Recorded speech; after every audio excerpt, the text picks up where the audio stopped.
We need to start our working session. It is 6:30. We do have a 7 o'clock calendar hearing.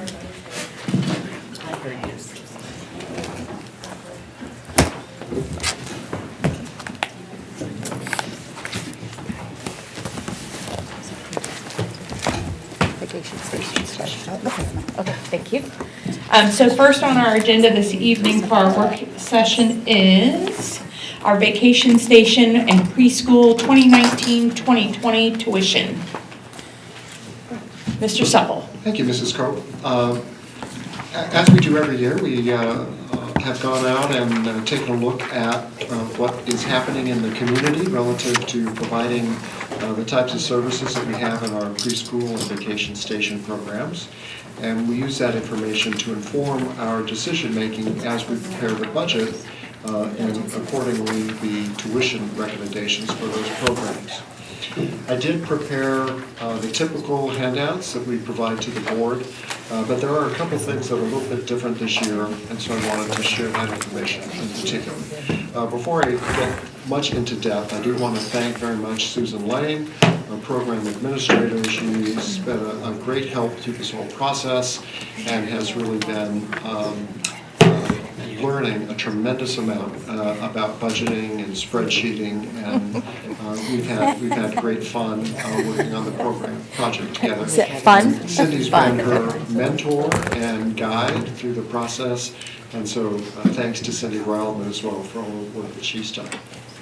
As we made our decision about a tuition rate for the programs, we of course had to make an assumption about what might happen with salaries for next year, and we're nowhere near getting started with that process, and so we did include a placeholder in there in order, because we would recognize that in all likelihood there would be some increase in salaries, but we didn't know what that would be. We anticipate that the increase would probably be larger than the tuition recommendation increase percentage that's being recommended, but it is factored in.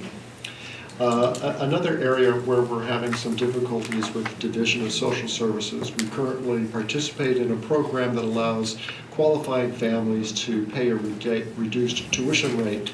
But in order to do that, there are a number of things with which we have to comply, and they're detailed out in the memo there. But the short story is that the cost of participating in that program is beginning to exceed any benefit that we as a program receive from it. So while there's benefit for the families who participate, the requirements from DSS are becoming more and more onerous, and frustratingly beyond that, onerous in ways that aren't helpful to the program, requiring professional development that is not related at all to the services that we deliver, asking us to do some other things like duplicate fingerprint checks for our employees and so forth. So we are reconsidering our position about participation with DSS. There may be ways that we can provide support for families who need it, but not through the DSS structure, and to avoid some of the administrivia that goes along with that program. We also made an assumption that the DDRB, the Developmental Disabilities Resource Board, would provide a similar level of funding as they have in prior years. We're very hopeful that that will happen, but that board acts independently, and their decision-making is on a different timeline than our tuition recommendation, and so we don't have any firm commitment from DDRB yet, but we're very hopeful and have planned on the same level of funding. Our program has been successful in securing additional funding from DDRB because we are able to serve a larger number of students, and some of the programs who are also participating haven't been able to serve the number of students that they anticipated, and those funds that were allocated for these types of programs have been redistributed and benefited as a result. But for a conservative approach, we've only budgeted on the same level of support. We are making some important changes in staffing. And that has to do with what we believe is necessary to really provide proper support for our students. We are recommending that we have a full-time staff person who is available to serve each of those preschool classrooms. We're also trying to streamline our approach to our not our highest level staffing, but just below that. They currently have different job titles and different job codes, and they have to clock in and out when they change their duties, and we think it might be easier to eliminate some of those job titles, consolidate those functions, and there's a slight cost increase associated with that. We also wanted to be very sensitive to tuition increases. We found this year through the market check that for the current year that we're in, many programs kept their rates flat, or in some cases maybe even decreased their rates a little bit. And so the tuition rate that we had for our current year kind of put us out of whack a little bit. Now, the only information we're able to gather is the current rates for the outside programs compared to what our proposed rate is. So there's a little bit of apples to oranges comparison there. But we were not wanting to get too far ahead of what the rates are that are being charged in the overall community for similar type programs. We believe very strongly that our program is a much stronger program than many that are offered, but if you look just at the tuition rates, we wanted to be sensitive to that. So, Mrs. Lane, anything else that you need to share with the board this evening? No, I would say the other addition that we did to the preschool program this year is for the first time we did the pre-K state aid classroom, which has been a huge success for many of the families. We are looking to continue that with a few modifications now that we've learned more about the slots to place for students.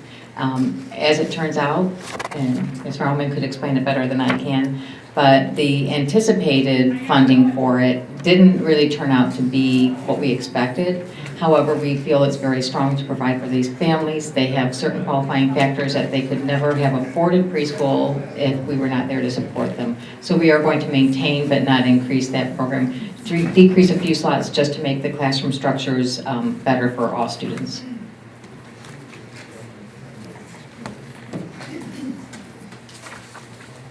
Board, any questions at this time? We are recommending a 1% increase in the tuition rates for both programs. And if you look at the first attachment, you'll see that we are projecting a deficit for next year. We have always taken the approach that we budget in terms of our expenditures, that we will get, that all of the programs will be fully staffed all year long. And we know that our staffing is dependent upon the number of students enrolled at any given time, and there are vacancies that occur during the year. And as a result, we never spend everything that's budgeted. So we're hopeful that the combination of variances that typically exist in the budget, perhaps the continued additional funding from DDRB, that we may significantly close that gap. And we feel that the program has recently been able to really right itself from some prior years of deficit spending, and we generated a surplus of revenue over expense last year, so that at least for 1 year, even if we did incur a small deficit, we felt that the programs would be able to sustain that, and we would be in a better position to evaluate, as we made recommendations for next year's tuition rate, whether a more significant increase was warranted at that time. I did think of one other factor that something else that you may want to pay attention to is we do watch closely the enrollment each year. We have methods of comparing from year to year what enrollment looks like in our tuition-based programming. And you will see that there was a decline in our tuition-based programming for preschool this year. There are many outside factors that you need to be aware of. St. Charles School District opened up an early childhood center for the first time this year. Previously, our Hackman Road site was capturing a lot of the families coming to our site because the boundary lines are so close. And so we did lose some of our enrollment from that aspect. St. Joseph's Preschool also opened up at highly competitive pricing, and our Meadows Parkway families, many of them, moved away to that location. So as we look at that, we study that, we see what's going on in the community, we are also recommending a decrease in certified early childhood staffing this year by 0.6. It will be managed through attrition of a teacher that's retiring, and so no current staff members will actually lose their position as a result of it, but we will be able to streamline our enrollment to better fit the needs of our community at this time.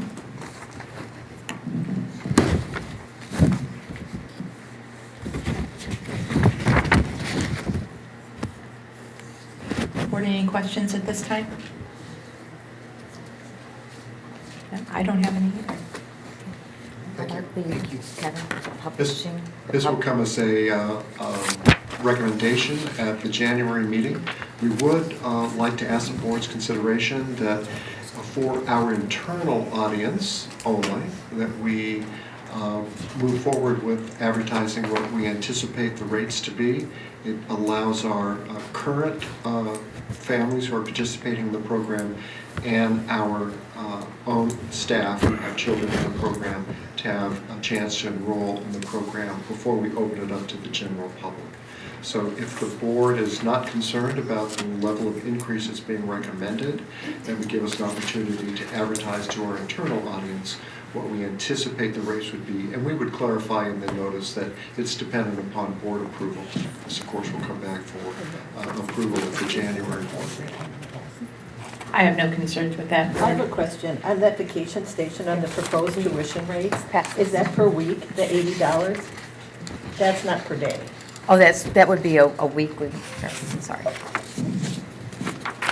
Okay, the vacation station, $80, that would be for the before and after school component, that would be 5 mornings and 5 afternoons a week. Okay, so if somebody's coming to before and after school care at vacation station, it would be $80 a week. If they attended full-time, morning and afternoon both. Okay. Right. And do you prorate that for? We do. We have part-time rates, and actually we're very accommodating, you would say, to our vacation station families, because our part-time families, we do say a minimum of 2 sessions a week. It could be 1 morning, 1 afternoon. It could be 2 afternoons, as long as there are 2 sessions, just to give us some assurance of the staffing and revenue. But we have some families that need a variance in the schedule. They can't say it's always Tuesday, Thursday. And then by design of program, it could be a Monday, Thursday, whatever their needs are. And then this intersection, I guess is that like over spring breaks and?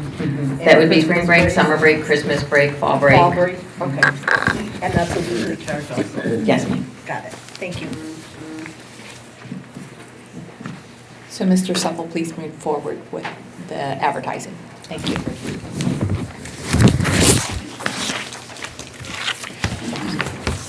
Thank you. Thank you very much. All right, next on our work session agenda is our 2019-2020 staffing proposal. Ms. Simpkins? Thank you. Mr. Delaney is going to join us as we present to you the 2019-2020 staffing proposal. Thank you for giving me the opportunity to share the recommended plan with you. Before we begin, I just wanted to remind the board that last year was the first year that we presented the staffing plan to you in a little bit of a different format. And we agreed that we would share those overall FTEs with you from one school year to another and just explain if there were any additional positions that were being added or if we were reallocating FTEs to create some different positions. We will explain those structures to you.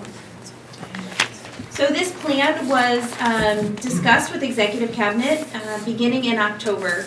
And from those initial discussions, Mr. Delaney and I developed an initial staffing plan that was reviewed and modified by the folks that you see on this list over several months and over many meetings.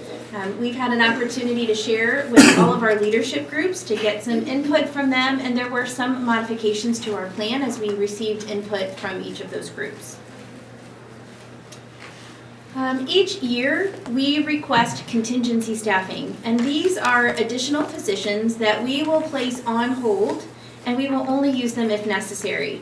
For example, should enrollment in a certain building be higher than expected, having that contingency on hold just allows us to quickly address that need, post that position before coming to you and requesting additional staffing. Only the contingency that is used in the current school year is carried over to the next year. So if there is contingency that we did not use, that is eliminated from the staffing plan. So just to kind of give you a perspective, since the 2012-13 school year, and including the contingency that we used this year, about 55% of the contingency positions that we've asked for over the course of that time have actually been used and included in the plan. So I don't want you to think that when we say there's 6 contingent positions that we expect to use all 6. It really is only used on a case-by-case basis, and it's dropped off the staffing plan if it is not used. As we prepare for 1920, requests for contingencies will be examined very closely. In years past, we have requested up to 10 FTEs, and just due to our situation the last several years, we've limited that to 6 positions before coming back to the board. So we are a little stingy when it comes to providing contingency staffings to our building. This year, though, we are asking for a little bit of an increase in that contingency staffing. We are asking for a total of 8 contingent positions in certified. 2 of those positions will be held off to the side just for those buildings that may see an increase in enrollment due to those soft boundary changes. So Independence, John Weldon, and Central Elementary, if we see a significant number of families move to those buildings this first year, we don't expect that, but you just never know. We'll have those 2 positions kind of on hold just for those buildings. And so those 2 positions will only be used in those 3 buildings if it becomes necessary. So we have broke down the staffing plan to 3 major areas, certified, support, and tuition. And I'll just give you an overview of the certified staff changes. So as always, we begin by just reallocating our existing staff between levels and between buildings due to student enrollment and expectations in enrollment. And this does not result in any sort of an increase or change in our FTEs. This plan does put the cart before the horse a little bit. We have had some very preliminary conversations over the last number of years about the opportunities to possibly expand the Heritage Landing program to include some sort of an elementary program. And as those conversations possibly become a little more serious, we wanted to include the staffing that would be necessary in this plan so that the board could see that effect of what that would mean as those conversations become more serious. And with this staffing plan, we would be able to staff a potential elementary program at Heritage Landing within our current FTEs. So there would be no increase to our staffing to add elementary program at Heritage Landing on the certified side. And over the last several years, we have added some positions in multiple areas. So you think of the educational support counselors, the behavior support specialists on the non-certified side, as well as some special education teachers on the certified side. This plan does include the recommendation to add an administrative intern at Hollenbeck Middle School. It is a teacher certified position, so it does fall within that certified FTE, but it is administrator support. This particular building has seen an increase in overall enrollment, an increase in their special education population, and an increase in their FRL percentages. And so as we look across the district at the ratios that we have students to administrators, Hollenbeck is by far out of whack and has a high number of students per administrator. And so we feel like this is an extremely pressing need for that building, and in a time where we have a status quo staffing plan, we feel like providing that support to the administrators there would be ideal. We continue to hear that our half-time administrative interns at the elementary level are not ideal. Having a half position as an admin intern and a half position doing something else is a big struggle for those 3 elementary schools that have that situation happening. We do not address that concern at this time, but I just wanted to share with you that it is something that we may need to address in the future as those pressures build in those buildings for those positions. But overall, at Hollenbeck, we feel like they have a ratio of 1 administrator to every 360-ish students, and it's just too high. We really do need to provide some support for just the safety of our students and the needs that they have there. So proposed elementary class sizes in this plan. I share with you what we would expect those class sizes to look like and compare them to the desirable class size that DESE provides and the maximum class size that DESE provides. just as some comparison. The average class size is somewhat deceiving because we will still have pockets across the district that are higher than the averages that you see on the screen. For instance, we'll have some kindergarten classes at 21.3 or 21.5, first grade at 23, third grade at 25, fifth grade at 27.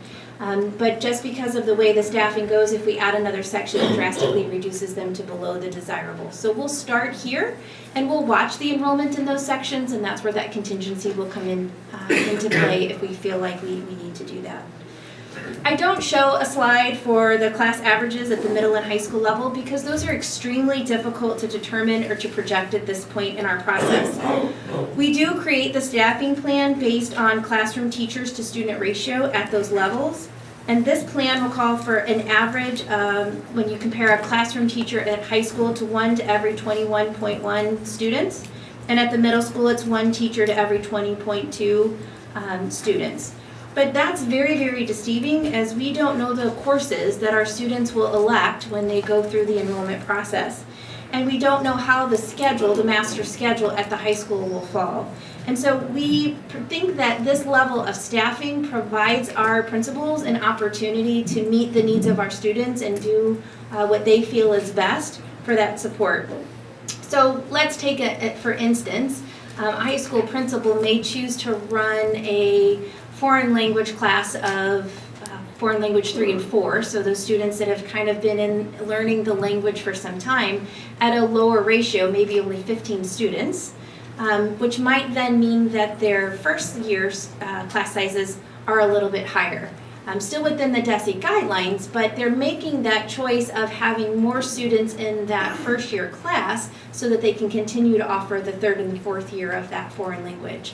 If they were to eliminate that section, they could maybe open up another section of that first year class and lower those class sizes, but that's meaning that we're not allowing those students to continue on in that foreign language to 3 or 4. So each principal kind of looks at that and they look at that enrollment and they look at the class sizes and they try to make the best decision for our students and providing opportunities for them. So while that's why those class averages really are not presented to you at this time, but we'll watch that. And again, that contingency staffing comes in handy. So if a building administrator calls and says, Lisa, my first level of a foreign language class is beyond the DESE maximum, we'll add a section or we'll look to see what we can do to provide some support to that building. So we do have that opportunity later in the plan as we go forward.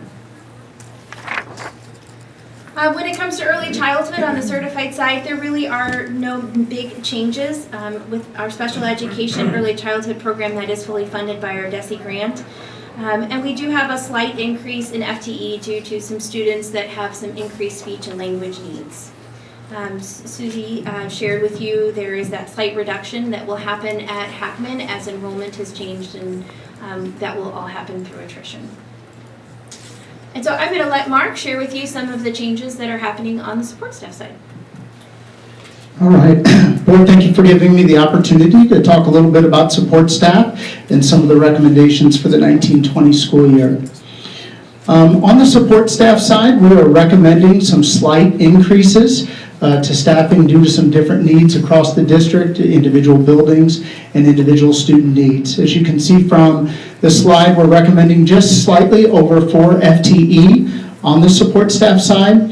As Mrs. Simpkins shared about getting the cart before the horse, several of these staffing recommendations are to support the Heritage Landing program should we add an elementary classes at that school. Specifically, we would be looking to add educational support counselor, behavioral support specialist, some special ed paraprofessionals, and a half-time nurse to support the elementary students that would be participating at Heritage.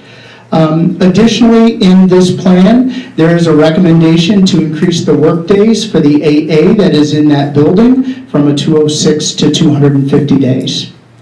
Beyond Heritage Landing, there are some slight increases, as you can see on the slide, that reference, I'm requesting some additional AA support at Fairmont Elementary, adding a 206 AA. As you all know, Fairmont is the largest elementary school in the state, and their ratio for AAs definitely warrants the increase in that position. Additionally, at our middle schools, I am requesting a 1.0 full-time nurse to help support 3 of our middle schools. Kind of a floating nurse position that will help with a wide variety of things that our kids and our nurses need, from medicinal medication distribution to just daily things that our kids are coming to school with more significant health needs, and that is a part of our recommendation. And finally, on the support staff side, we are looking to increase 1 ELL para at one of our middle schools due to the needs of students. The next part of the support staff side is the tuition-based programs, and as Mr. Supple and Ms. Lane shared earlier, there is a recommendation for some increases at both the early childhood and vacation station.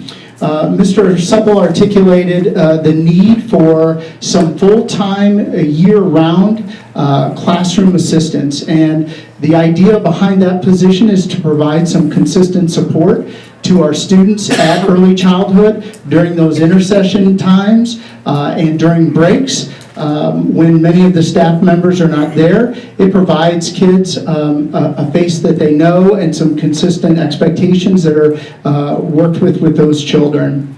And so those would be placed at all of the early childhood centers. Additionally, administration is recommending an increase in parents as teachers, a very slight increase, but to keep our service to our families as it currently is. There are some increased levels of expectations for those folks, and the need is there so that they can continue to provide the same level of service. And finally, administration is requesting some additional FTE for vacation station. And that would really be due to some site-specific needs, whether it's individual student needs or just enrollment needs. As some of our vacation station programs grow, they have a need to add some additional staff members at those sites in order to provide students the services needed. And that really is those are the recommendations for both support staff and tuition-based programs for the 19-20 school year. So overall, our increases in support staff are really for that potential Heritage Landing program. If you back that out, the additional cost that we would see for the support staff positions non-related to the Heritage Landing position would increase our salary budget around $76,000 with benefits provided for those positions that would qualify for them. We'd be happy to answer any questions that you have about our proposed staffing plan for next school year. So I have a question. So based on the charts that we looked at in the beginning of our working session and the addition proposed of 12 in our tuition-based program, how are our numbers figured? Meaning, does our proposed budget include the additional 12, or is that separate? Yes, Yes. yes. Okay, thank you. I wanted to make sure Yes. there wasn't an additional spend above and beyond this. Okay? Board, any other questions? I'm just curious, I saw 4th grade is going up a student and a half per classroom. Just curious if we're going down on full-time staff, if we can maybe fix that. So help me understand your question in The 4th grade. grade, the average size of the 4th grade classroom went from like 22 to 23 and a half. Maybe it was a typo. So you're comparing the average now to next year? Yes. So we'll look at it's just depending on the enrollment projections for each building. This is just an average. Okay. So when we make the staffing plan, we look at each individual building and we look at the enrollment that's projected for that section and the number of teachers that will be in that section. And so this overall is just an average, but the desirable rate for fourth grade is between 20 and 27, so we're right there in the middle of the range, and we feel comfortable with that class size. Okay. Another question, if we choose not to move forward with a Heritage Elementary program, would those positions come off the table, or would they roll into a contingency position? I would anticipate that they would roll off the table. They're in there for that plan and allocated for that. So if we do not do that, then you'll see a slight reduction, and that would be handled through attrition as well. Okay, thank you. We're bringing a more comprehensive plan regarding the heritage expansion to the board at the next meeting. Yes, thank Adding you. that to the agenda then. Board, any other questions? Okay, We will bring this back to you in January for your vote and approval. that'll be great. Let's take a 5-minute break before our calendar hearing, and we'll reconvene at 7:05. Thank you. Great, thank you.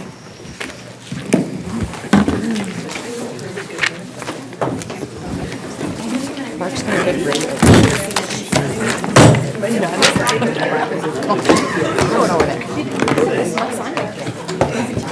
I broke it in half and it exploded. Like, okay, that's your right answer.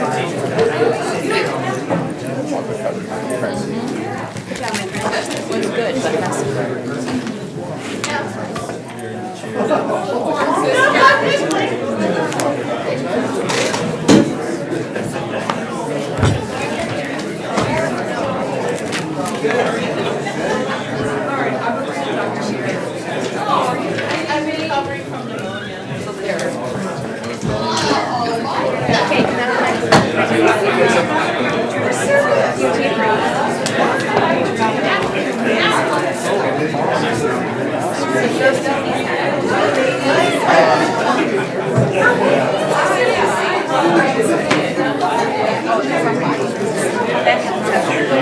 Yeah, we haven't got that.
Good evening.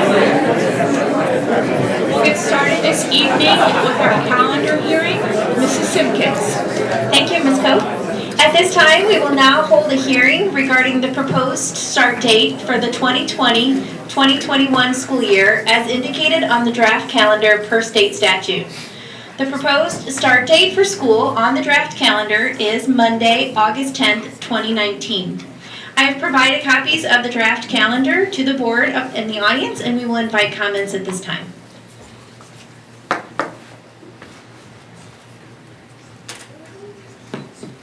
Does anyone have any comments regarding the calendar? Thank you. Thank you, Mrs. Coe.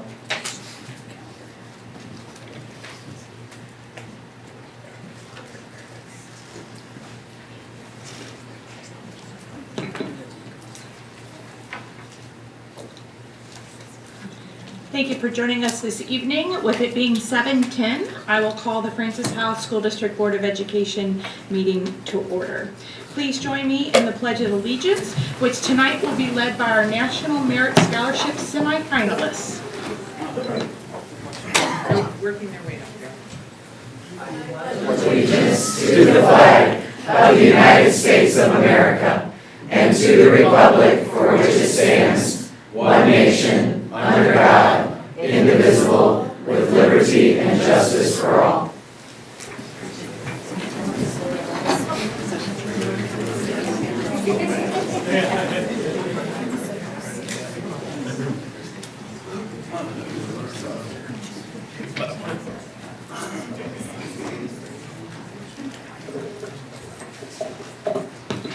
Board, I'll entertain a motion to approve the agenda as submitted. So moved. Motion made by Mrs. Walker, seconded by Mr. Lane. By roll call. Ms. Walker? Aye. Aye. Aye. Aye. Aye. Motion carries 7-0. Next on our agenda is recognitions. Mr. Dykman. Thank you, Mrs. Coe. The Francis Howell School District is proud to announce that 11 Francis Howell School District students have been named semifinalists in the 2019 National Merit Scholarship Program. If I could have those students come on up to the front, please.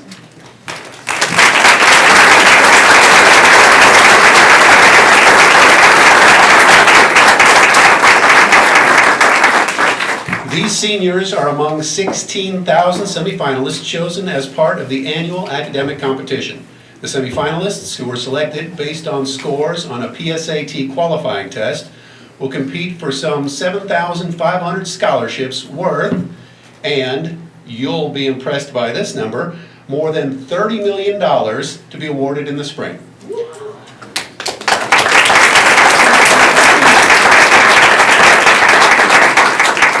The semifinalists present here tonight are from Francis Howell High School, Tarun Jeevan, Anna Johannesman, Sarah Ortball, Michael Spencer, and David Yang.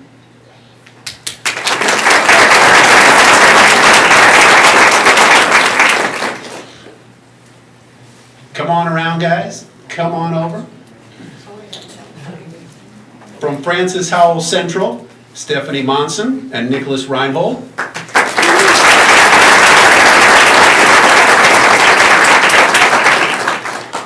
And from Francis Howell North, Ariana Chavez, Madeline DeGraw, Riley Lawson, and Blake Peters.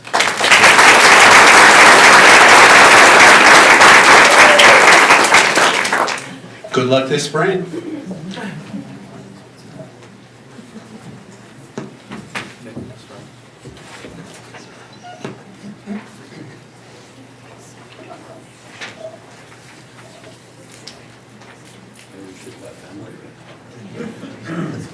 Let's just start rattling off all those people.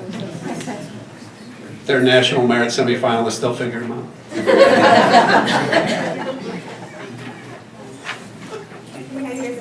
Have you guys in front of the podium? On the dais?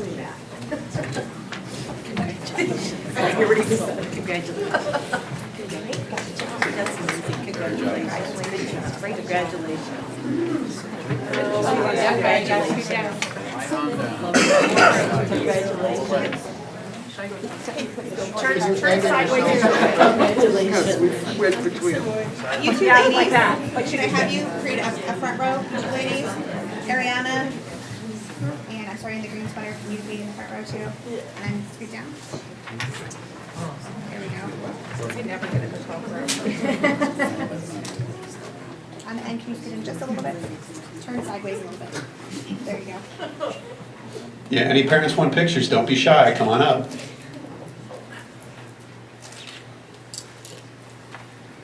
All right, thank you.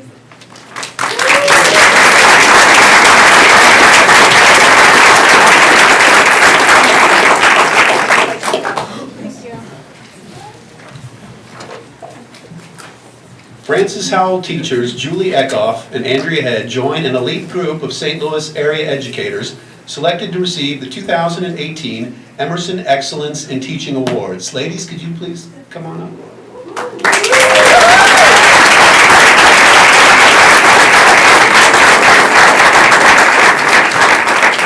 This award recognizes teachers for their passion for teaching, their impact on student learning, and their knowledge and creativity in the classroom. The recipients are chosen for their outstanding contributions to the teaching profession and to the students they teach. Julie has worked in Francis Howell since 1999 and teaches in the primary essential skills classroom at Henderson Elementary. Andrea has been a library media specialist at Francis Howell Central for 9 years. The Emerson Excellence in Teaching Awards program, sponsored by Emerson, annually recognizes more than 100 educators in the St. Louis metropolitan area, from kindergarten through college, teachers who are shining stars in their field.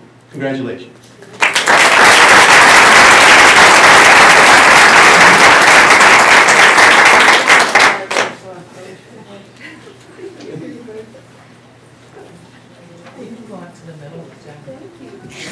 Yes, ma'am. Right away.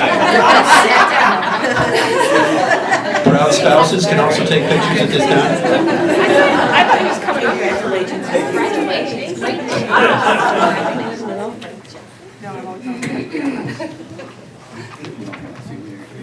Take it to Andrea and email it. Thank you, Dave. 147. Thank you. Thank you. Congratulations, ladies.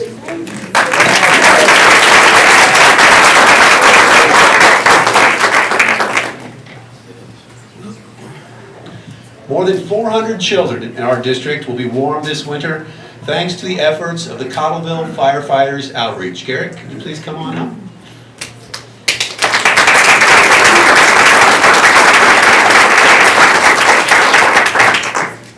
Students in need at elementary schools across the district recently received brand new coats as part of Operation Warm. The firefighters hold a variety of fundraisers, and this year they were able to raise almost $8,000 to purchase the coats. But that's not all they do. They donate $25 gas cards to our families in need so that they can have access to agency resources. They've adopted Francis Howell families for Christmas, at least 5 families at this point.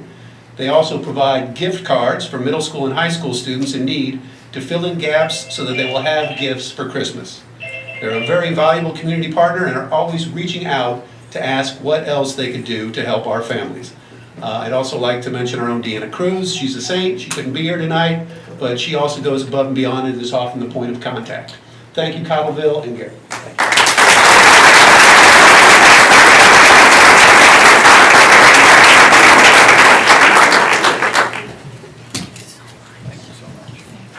Thank you for all of you.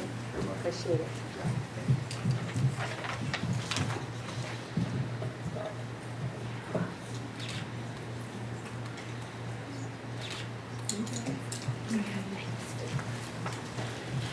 Thank you, Garrett, and all of your firefighter friends for all you guys do for our kids.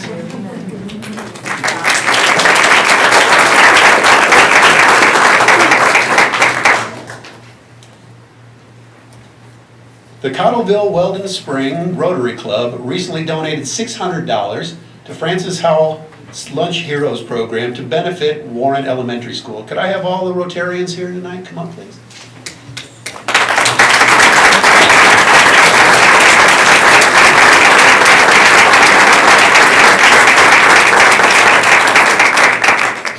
Their gift, which equates to approximately 240 school lunches, will ensure that students who are unable to purchase school lunches are still able to receive a healthy meal at school. But wait, there's more. These angels also spend some quality time volunteering in the cafeteria. We thank the Rotary Club for helping our students in need and promoting academic success at Warren Elementary. And if, Sue, would you like to come up and introduce the Rotarians here? We'll let Joe do that. Joe, the president. Joe, you want to introduce everyone? Thank you. My name is Joe Markell. I'm the current president of the Cottleville Weldon Springs Rotary Club. Today with me we have Rich Francis, Valerie Sorensen, Sue Cobb. Oh, sorry, I'm getting people mixed up. Anyway, all our Rotarians are here today. Rotary is a great organization. Oh, we have a list. Okay, Jan, Lisa, Valerie, Robin, Barbara, Debbie, Sue, Rich, and Joe. Okay.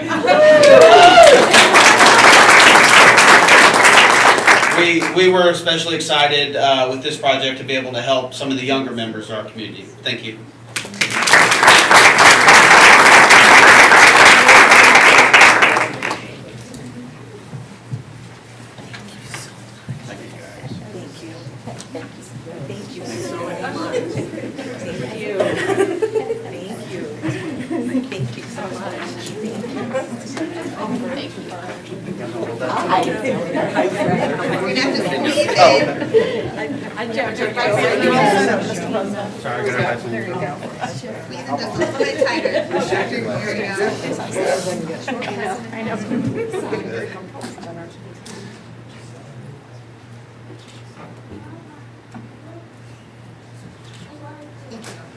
Thank you for your generous gift, Rotarians.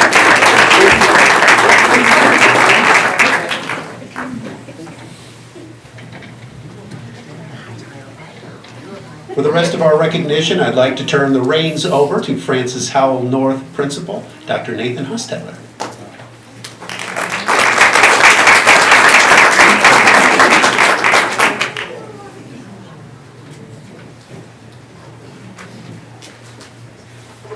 She's taking a photo of me right now, but I would actually like Michelle to come join me up here, Ms. Walker. Perhaps Ms. Lang could take the photo. So we had begun some work earlier this summer regarding equity. That was actually a district effort, and Michelle came to our aid, and we knew that we were going to be trying to move forward with some new things at North. And she had already, by the time I had taken the job, been at work putting together a grant to help move some work forward at North.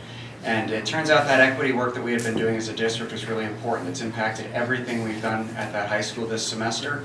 It's been an enormously positive thing. And because of Michelle's hard work, we were able to bring the trainer who had been so impactful here at the district level directly to North. And so I believe it was on December 3rd, as a result of this grant, we were able to get 120 of our students in front of this trainer and 20 of our faculty members.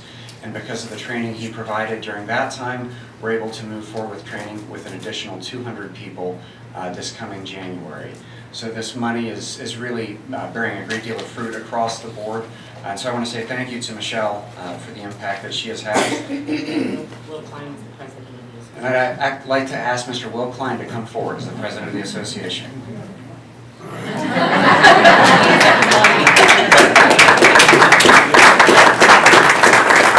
Thank you, Matt.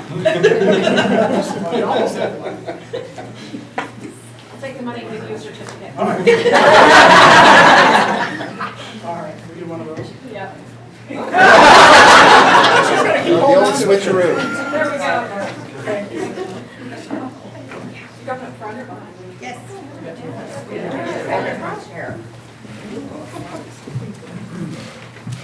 Thank you.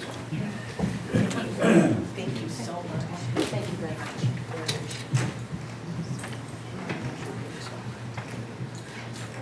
Well, Get closer. Perfect.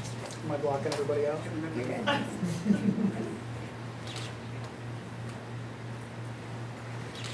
Thank you.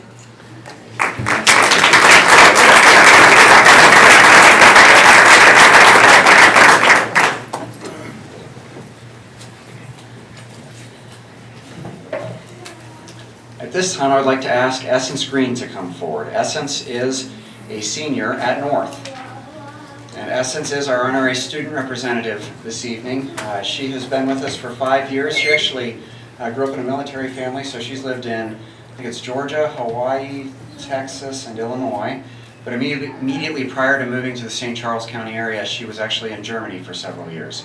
So Essence has had some pretty incredible experiences. She's the oldest of 5 children. She carries a really pretty solid academic load. She has a 4.1 weighted GPA right now, is involved in innumerable clubs. She's a part of a choir, including Bella Voce. Part of the band, she's involved with the student cabinet, with Delta, and in NHS as well. She's involved in a great deal. But in addition to all that, she is the voice of FHN. She reads our announcements every day, and anytime, she's excited about that. Anytime we have a new student who moves into North during the middle of the year, then she is one of our primary contacts to give tours. She, better than almost any student I've ever known, is good at meeting people where they are, making them feel comfortable, and helping them find a place at the school. We actually had a conversation this morning. She's going to Lindenwood, and at this point plans on pursuing a career in education. So.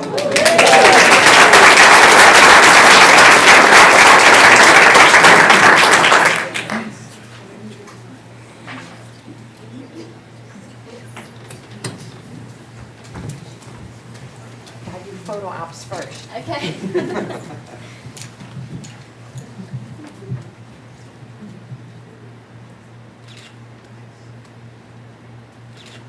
Thank you.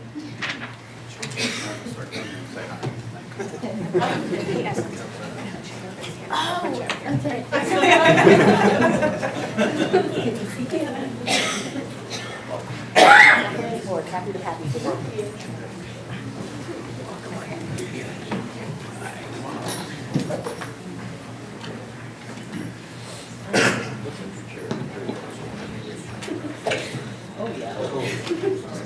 So, Essence, first I'd like to welcome you to the dais this evening. We are happy, yes, make the chair tall. I had to do that to mine tonight too. Thanks for joining us. Mr. Hain will help you get started to look through our meeting with us. You have all the opportunities to comment tonight and participate in our conversation, but you don't get to vote. Okay? All right, maybe soon. But happy to have you with us tonight. Thank you. And I understand since you're the voice of Francis Howell North, I'd love to hear your voice tonight and participating in our conversations. Great. Thank you. Thank you very much, Mr. Dykeman. I just want to comment on our recognitions for just a moment. What an amazing group, various groups that we had here tonight. So not only recognizing some tremendous students, some amazing teachers, but looking across our community and the amount of community, our community, the impact that it has on our school district. So just amazed at the folks that we have here this evening. So thank you for that. All right, next on our agenda is patron comments. We have a couple this evening, and I would just like to tell the audience that during patron comments, patrons are invited to address the Board of Education. Please come to our podium so everyone can hear. Please adhere to the 3-minute time limit. The board is interested in hearing the public's concerns and opinions, but we do not answer patron questions during the meeting. So questions and concerns will be addressed later by Dr. Mary Hendricks Harris and the appropriate staff members. Please remember that comments about individual students and staff are not allowed due to confidentiality.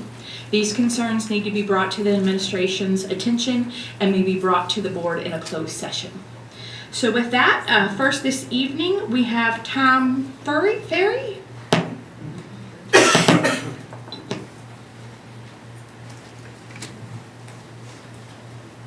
All right.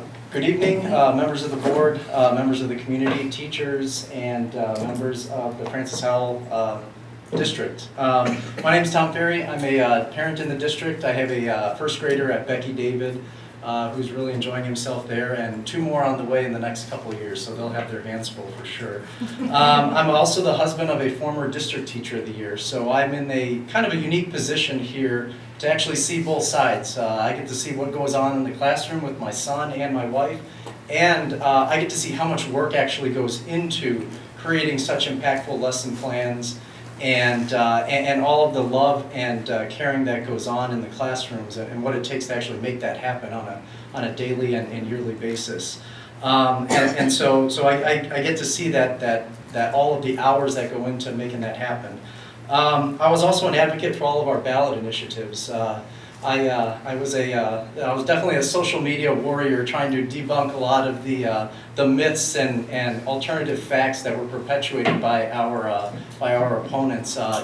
Just ridiculous things that were easily debunked, like the board gets paid too much. I mean, simple things like that.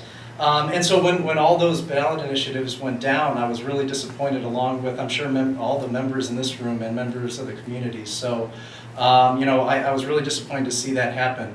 One of the other things I was really disappointed about was the fracture that resulted from between the board and the teachers union and the teachers in the community. So, in light of all those levies, it's really, the board should have really been coming together with the teachers to present a united front to the community.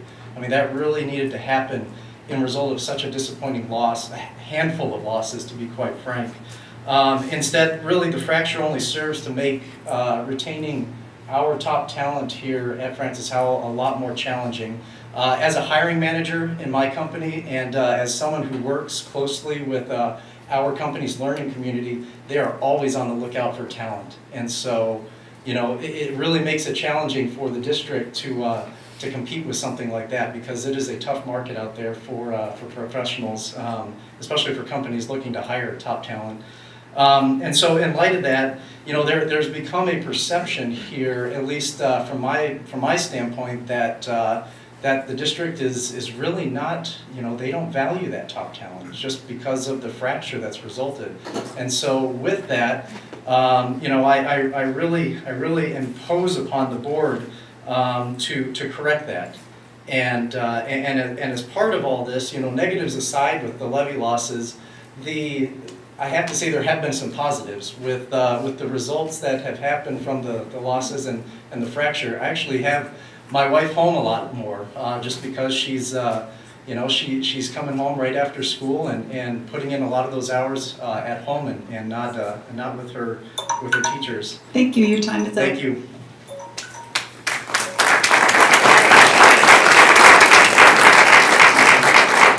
Thank you very much. Next we have Mr. Carl Fisher.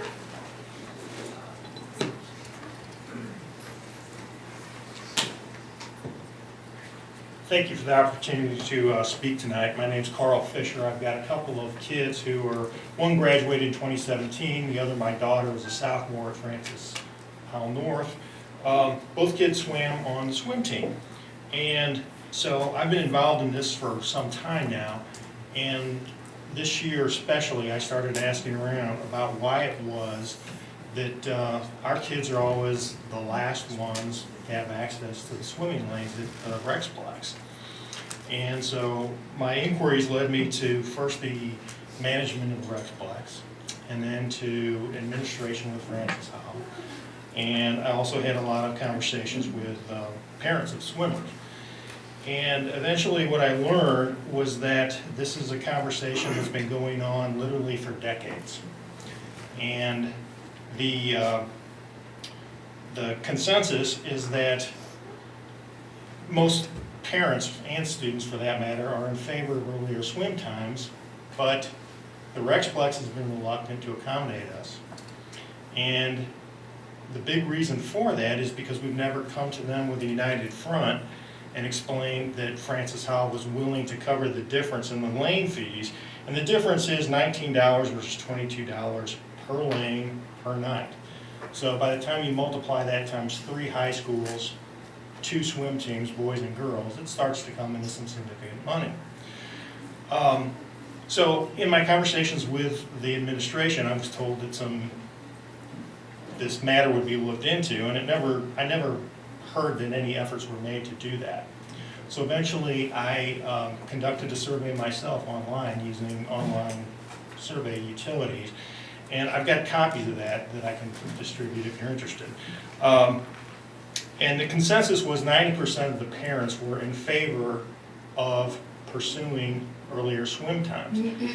We are behind Fort Zumwalt, Lindenwood College, and virtually any other entity that comes through the doors of the Rexplex is given earlier swim times. And what this means is it isn't just a matter of convenience. The kids, my daughter for instance, comes out of swim practice after 10 o'clock every night, 5 nights a week, in January and February and December, and has to wind down, get some sleep, get back up at 6 a.m. in the morning and do it all over again. So it becomes an issue with academics, with safety and health, and becomes an issue with potentially scholarships beyond. So it is more than just the convenience factor. And I want to emphasize that the students and the parents understand that sacrifices are required to participate in extracurricular activities. Thank you, your time is up.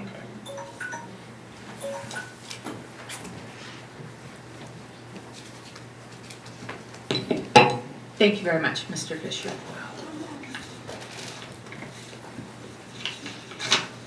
FHEA, FISPA, SAA,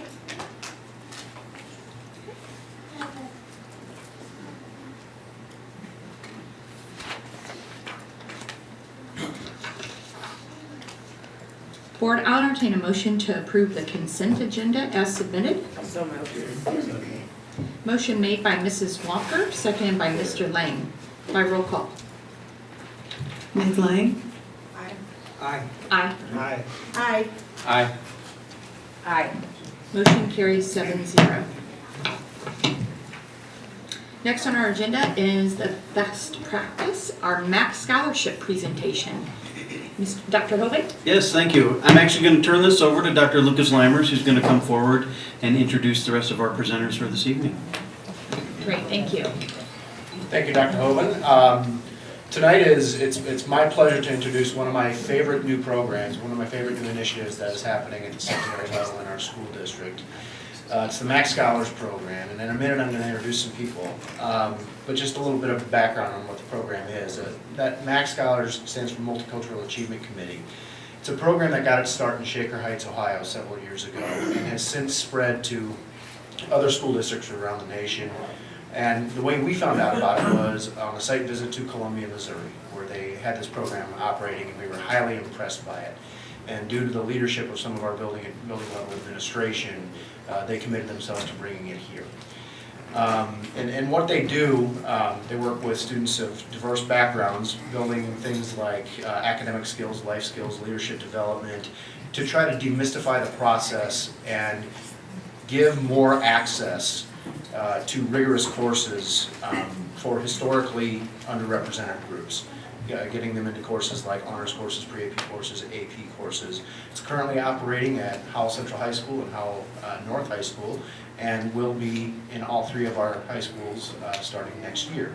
So we're really proud of the development of this program, and I've already talked too much. I would really like the people who have built this program to come up here and kind of take the glory and show this program. So I'd like to introduce Mr. Dave Stouffer from Francis Howell Central and Dr. Katie Greer from Francis Howell North, and they're going to have some students assisting them.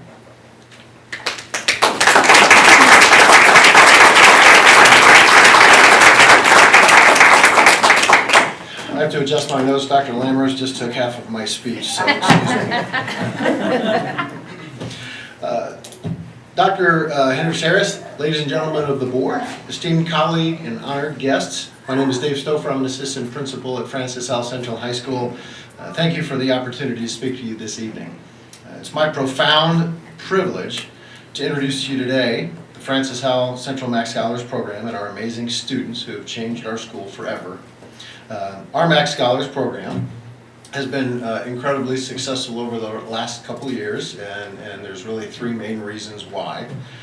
First of all, Dr. Arnell had a conversation with me a couple years ago and said, hey, I'd like you to go down to Columbia, Missouri. I'd like you to meet the leadership of their Max Scholars Program and see what you think, see if it could work here at Francis Howell Central.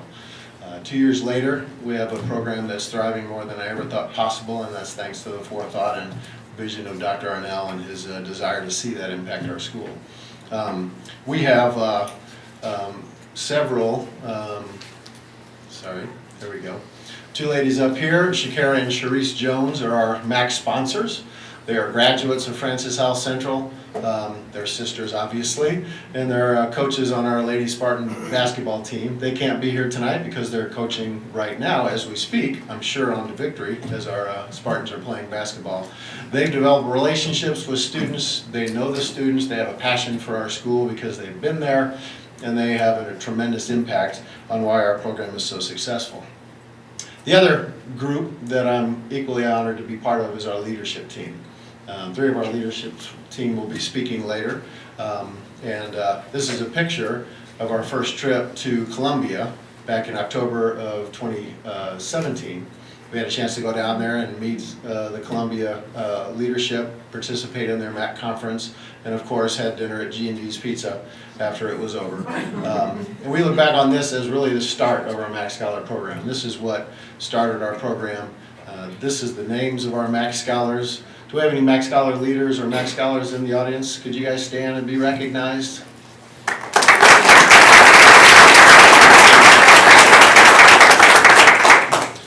I want to take this time to introduce to you 3 remarkable young leaders. Jordan Hayden, Gabrielle Dodds-Bradshaw, and Shantae Hanna. They're going to be speaking, and I'm sure you'd much rather hear from them than me, so I'm going to give them a chance to talk about their experience as Max Scholars. First, I'd like to introduce Jordan Hayden.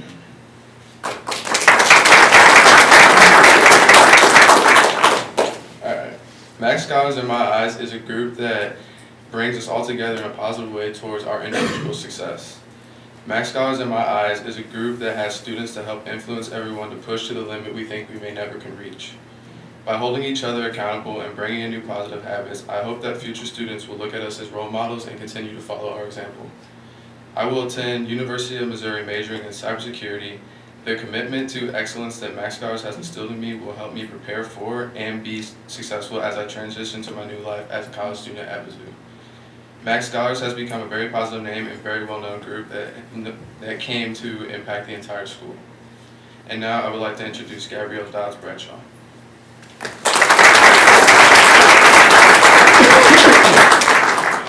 Max Scholars stands for Multicultural Achievement Committee. It is a place anyone can go to feel welcome and become college-bound. I moved schools in the middle of the school year around the time Max Scholars was being introduced into my school. Before I joined Max Scholars, I barely knew anyone. Now I know a great number of people, and people that have different backgrounds than I have, and more diverse people. Not only is it about hanging out with people, but Max Scholars provides us time to study as well. We will have study groups so that we can all help each other improve academically. This group provides me a reason as to why I should strive harder to be ready for college. By being involved in Mass Scholars, I have a better chance of being accepted to the colleges of my choice. I am planning to attend Howard University. Mass Scholars will help me get there. Now it is my pleasure to introduce Shante Hannah.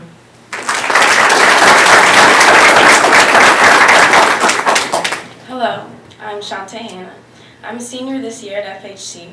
A little bit about me, I've run track since freshman year. I'm also part of other clubs like DECA, National Spanish Honor Society, and of course, Max Scholars. After high school, I plan to study Marketing Communications Management at Southeast Missouri State University. Max Scholars is unique because it is an organization that will not only recognize my academic achievement, but also celebrate me as a person of color. Achievement matters, and I'm glad to be a part of a group like this. Max Scholars has helped me focus on colleges and learn where I want to attend. The college visits I went to over our summer institute helped me narrow and focus on know what I want in a university. Knowing that I am part of a group that is working together to focus on grades and achievement, encouraging and challenging each other to do their best every day is the reward of Max Scholars. As a member of the first ever Max Scholars leadership team at Francis House Central High School, I want others like me who follow in my footsteps to know that they can make a difference, that they can be leaders not only at FHC, but in our world, and that they can continue the tradition of excellence that is Max Scholars. Thank you.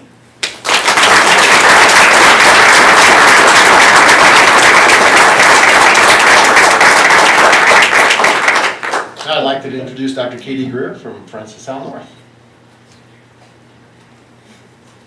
I apologize that I am representing Francis Howell North tonight. Our students are at home studying for final exams, so. But thank you for the snow day in November, Dr. Henry. My name is Katie Greer. I am the Associate Principal at Francis Howell North High School, and actually in the audience is Lisa Woodrum, who is one of our guidance counselors who has worked very closely with our Max Scholars, and so I want to recognize her as well. She should be up here. Oh, the forward button. Oh, here we go. Okay. Here are our 2017-2018 Max Scholars from last year, and last year was the first year of our program, and Lisa Woodrum and Mary Kerr Grant, two guidance counselors in our building, really put this together for Francis Howell North. We were able to take some students on a history, museum, civil rights exhibit field trip. Our Max Scholars did some tutoring with our freshmen and sophomores, talking about GPA, academic goals, balance of school and activities, social, emotional, and final exam preparation. At lunches, in response to the shootings, our Max Scholars created positive comments from students, and we posted them in the lobby and the front wall. Last year, they played a big part in our Black History Month. They developed activities to celebrate, read inspirational quotes during announcements, and then had a spirit week to increase visibility in the building and to recognize. This year, we had our first commitment ceremony. We had 30 students participate in our commitment ceremony. We actually have 60 students participating as Max Scholars this year. We are grateful for the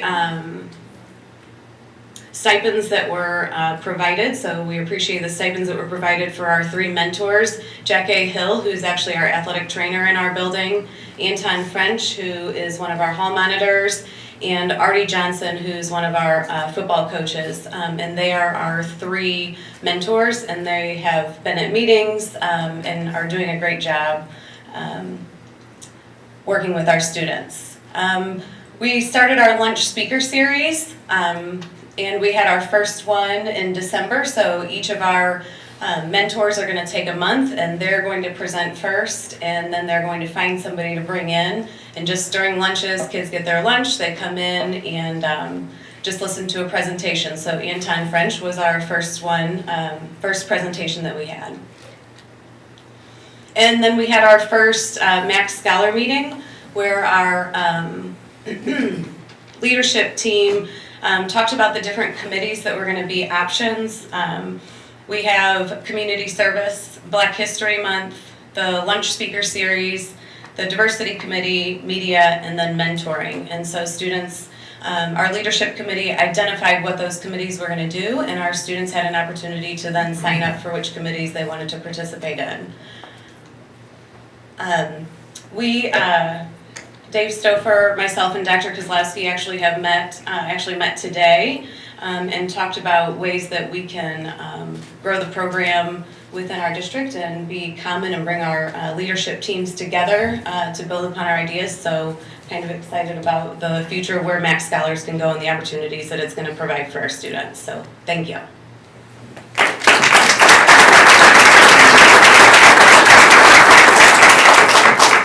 So I want to just comment that I'm so excited that you brought part of your leadership team here this evening. Having you speak to us is very inspirational. You did a great job. So thank you for coming and spending some time with us this evening. Board, did you have any questions? Thank you so much.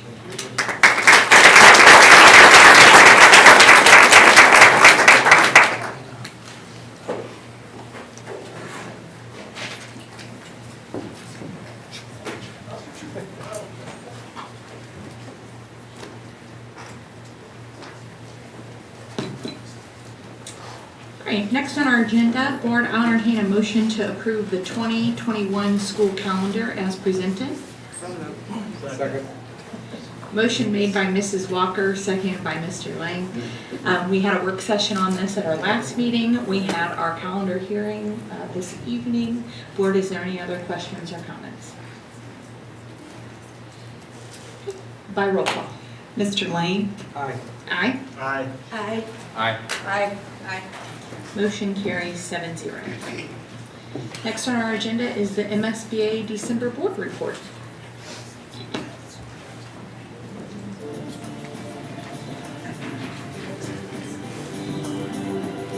Hello, everyone, and welcome to the Missouri School Boards Association's board report for the month of December. We thank you for the opportunity to share some news and information during a few minutes of your board meeting. We begin with a look at the State Board of Education's decision to rehire Dr. Margie Van Dieven as Missouri's Commissioner of Education. It was about a year ago that Dr. Van Dieven was removed as Commissioner of Education by members of the State Board of Education appointed by former Governor Eric Greitens. Following the removal of Van Dieven, Dr. Roger Dorson was appointed interim commissioner and has served in that capacity for the past year. The move by Greitens to orchestrate the removal of a commissioner of education was unprecedented and called into question the political independence of the State Board of Education. The move outraged many legislators. The Greitens appointees were never confirmed by the state Senate and could not continue to serve. Because of the lack of a quorum, the State Board was not able to function for several months until Governor Mike Parson made new appointments to the board following the resignation of Eric Greitens as governor. The reconstituted State Board of Education reopened the process for hiring a permanent commissioner, and following interviews with 4 finalists for the position last month, rehired Dr. Van Dieven as commissioner. During a recent telephone conference call, State Board President Charlie Shields talked about what the board was looking for in a new permanent commissioner. I think what the board looked at was the ability to continue to make progress and move our state forward in terms of education. We knew very well that in our time with Commissioner Van Dieven, 4 of us were around when we selected her the previous time. We knew that what she could do and how you bring the education community together, work with the governor's office, work with the legislature to advance education in the state, and that we were confident that that same kind of work would continue into the future. There are a lot of challenges that we face in education in our state, and the ability to have somebody who already has experience in the role, can hit the ground running, I think was important, and that's one of the reasons that we selected Commissioner Van Dieven. Van Dieven explained during the conference call why she's looking forward to returning as commissioner. There's still work to be done. And while I'm very happy in my current position, I am drawn to public service. particularly public service that has the potential to impact almost 1 million students' lives. It's an honor and a privilege with a responsibility that I do not take lightly. Van Dieven begins her duties as Missouri's Commissioner of Education on January 2nd. The 2019 session of the Missouri General Assembly convenes next month. There will be some new faces in the legislature following the November elections, but the overall makeup of the General Assembly remains largely unchanged, with Republicans maintaining significant majorities in both the House and the Senate. It will be the first session with Governor Mike Parson in that office. MSBA's Associate Executive Director for Advocacy, Mike Reed, says state funding for public schools will once again be a major issue. I look for funding for the formula to be, they will go make a shot at making sure it gets fully funded. Transportation is a whole nother story.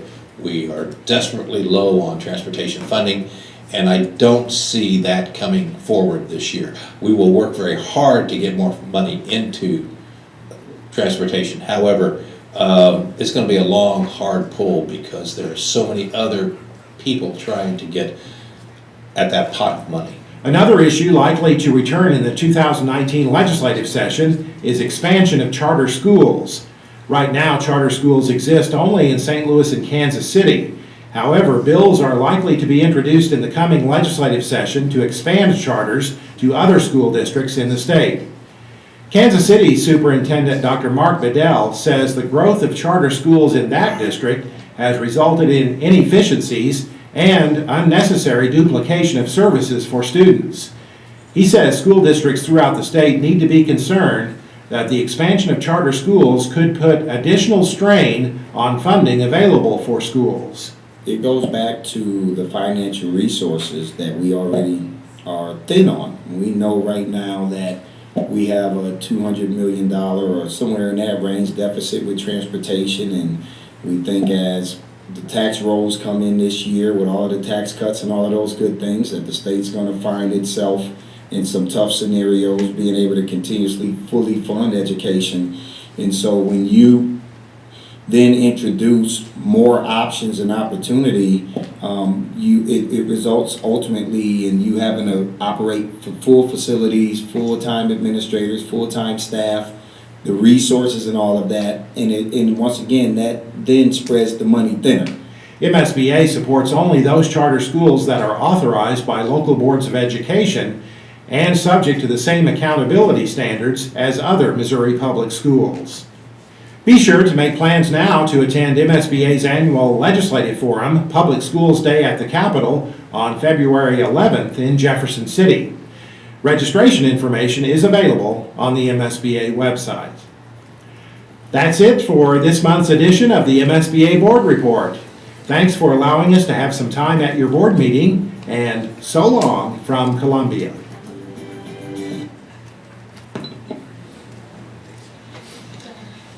Okay, Ford, next on our agenda, I would entertain a motion to approve the 2017-2018 audit and annual report as presented. So moved. Second. Motion made by Mrs. Walker, seconded by Mr. Lang. Mr. Supple? Thank you very much, Mrs. Cope. I'd like to introduce Mr. Rick Gratza, and I think with him tonight is Kelly Harrell. Kelly was the principal on our audit, and Mr. Gratza supervised all of the work. So he has a presentation for the board this evening. Good evening, members of the Board of Education. We do have a presentation for you for our audit for the year ended June 30th, 2018.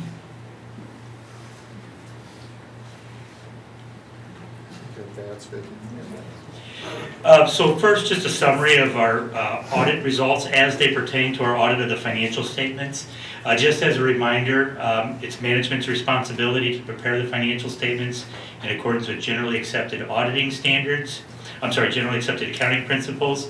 And for the district, that means that the district-wide financial statements and proprietary fund financial statements are prepared on the accrual basis of accounting, and the governmental fund financial statements are required to be prepared in accordance with the modified accrual basis. We did perform our audit in accordance with the generally accepted auditing standards, government auditing standards, and uniform guidance. And as a result of our audit, we issued what's called an unmodified audit opinion. That's also known as a clean audit opinion, and that's the best of 3 possible opinions that we can render as auditors. And what that means is that based on our test work, we did in fact find the financial statements to be fairly presented in accordance with generally accepted accounting principles. So as part of our audit, we do evaluate the district's internal control over financial reporting. If we identify any material weaknesses, of course, we bring those to your attention. We did identify one material weakness consistent with the prior year, and that's that we assisted the district in converting their cash basis financial statements, which they prepare throughout the year, to accrual basis financial statements at the end of the year in advance of the audit. So as a reminder, I would just let you know that Francis Howell is one of the very small handful of school districts in the state that make the extra effort to prepare their financial statements in accordance with GAAP, or the accrual basis.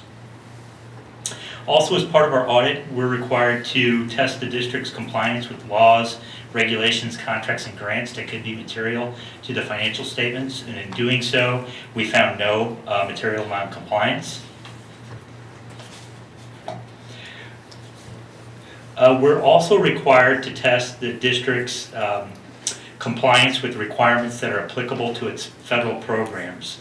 This year, as a major program, we tested the special education cluster, which is the district's largest federal program. Again, we issued what's called an unmodified opinion, the best opinion that we can render. And what it means in this case is that we found that the district did comply with all material respects with the requirements of the special education cluster program. And we didn't identify any material weaknesses in internal control over compliance. And the third and final piece of our audit is our audit of state compliance. Specifically, what we're looking for here is compliance with the required budgetary and disbursement procedures, accurate disclosure of attendance records, and accurate disclosure of the transportation records. We performed this examination in accordance with the attestation standards established by the AICPA. And again, we issued an unmodified opinion, the best of 3 possible opinions we can render. So in addition to our audit opinions that accompany Francis Howell's financial statements, our professional standards promulgated by the AICPA require that we give you, the board, some additional information about the results of our audit. That additional information is outlined here over the next couple of pages. First, all the significant accounting policies that the district uses in preparing the financial statements are described in Note 1. Again, the district is one of a very small number of school districts that prepares the financial statements in accordance with the more comprehensive accrual basis of accounting. The district did adopt a new accounting standard this year, accounting statement number 74, to record other post-employment benefit obligations or liabilities. As a result of implementing that new accounting standard, there was a prior period adjustment to restate opening net assets, causing a decrease in those opening net assets of $23 million. There are some sensitive accounting estimates included in the financial statements, as there are in all financial statements. The most sensitive estimates are the net pension liability and the OPEB liability, which are based on actuarial determinations. Some other estimates include depreciation expense, the allowance for uncollectible property taxes, medical and dental claims payable, compensated absences. So as part of our audit, we do evaluate all the key factors and assumptions that are used to develop those estimates to make sure they're reasonable. There were no complex or controversial transactions that lacked authoritative guidance or consensus. In addition to auditing the statements, we're also required to audit the adequacy of the note disclosures that accompany the statements, and we found those disclosures to be neutral, consistent, and clear. No difficulties were encountered in performing our audit. Cindy, Kevin, and the rest of the team did a fantastic job in preparing for us. We're well prepared and fully cooperative. No disagreements with management regarding any auditing, accounting, or reporting matters. We did post or propose some adjustments to the accounting records. All of our proposed adjustments were approved and are reflected in the financial statements. Upon conclusion of our audit, we did ask management, and we did obtain what we call a management representation letter. In that letter, management certifies to us that the financial statements are complete and accurate, and that all information has been disclosed to us. As far as we know, management didn't consult with any other independent accountants to get a second opinion on any matters. Just in conclusion, I would again like to thank Cindy and Kevin and the rest of their team. They did do, as I mentioned, a fantastic job in preparing for us. So, thank you. Thank you very much for the presentation. Board, do you have any questions? No, I know what a significant undertaking this is, and we really appreciate your support in this. And Kevin, shout out to your team for all the hard work they did in preparation. So thank you for being here with us this evening. Thank you.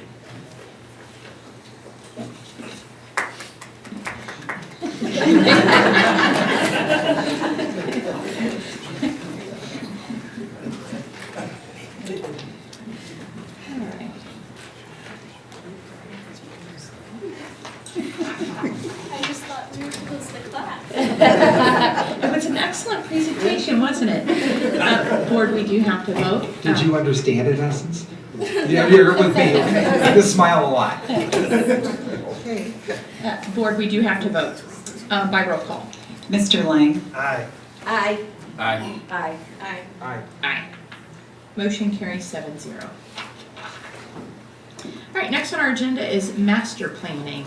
Mr. Suffel, over to you. No, Dr. Mary Hendricks Harris, please. Yeah, in a minute, we're going to see a presentation on the master plan. I know we've have done a work session with the board so that they know what to anticipate tonight.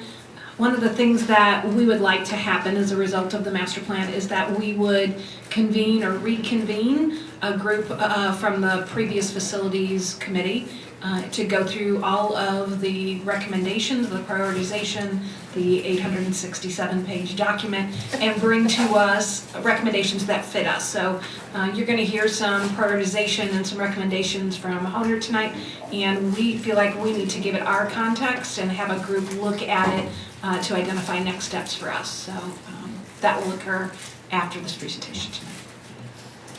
And so I'd like to invite Mr. Mark Ruther and Mr. Wade Welch to come to the podium and to make their presentation. And as they're coming up, I would like to express my thanks to them for the very comprehensive job that they did.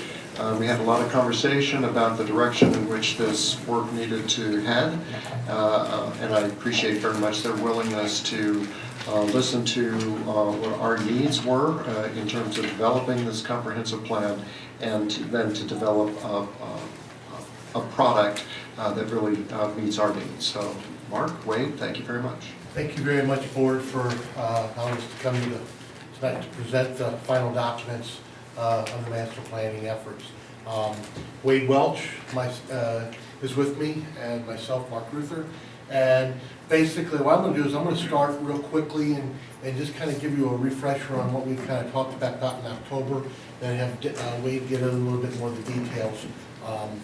So if you remember, the main goal was to create a roadmap, to kind of look at the district in its entirety, create a roadmap for the future facilities and the development. The main goals and the main master planning goal was to do that, along with create safe and high quality teaching atmospheres at each one of the campuses. Also, then to develop a plan and maintain the state-of-art facilities throughout the district. Those were the master planning goals in mind. Then we went into, okay. Okay. Would you like me to start over? No.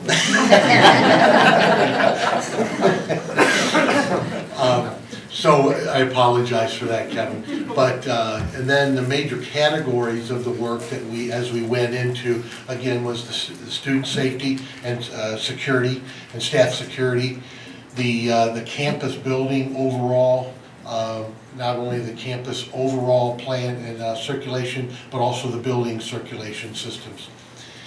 Then also the building capacity and the learning environment, each one of those campuses.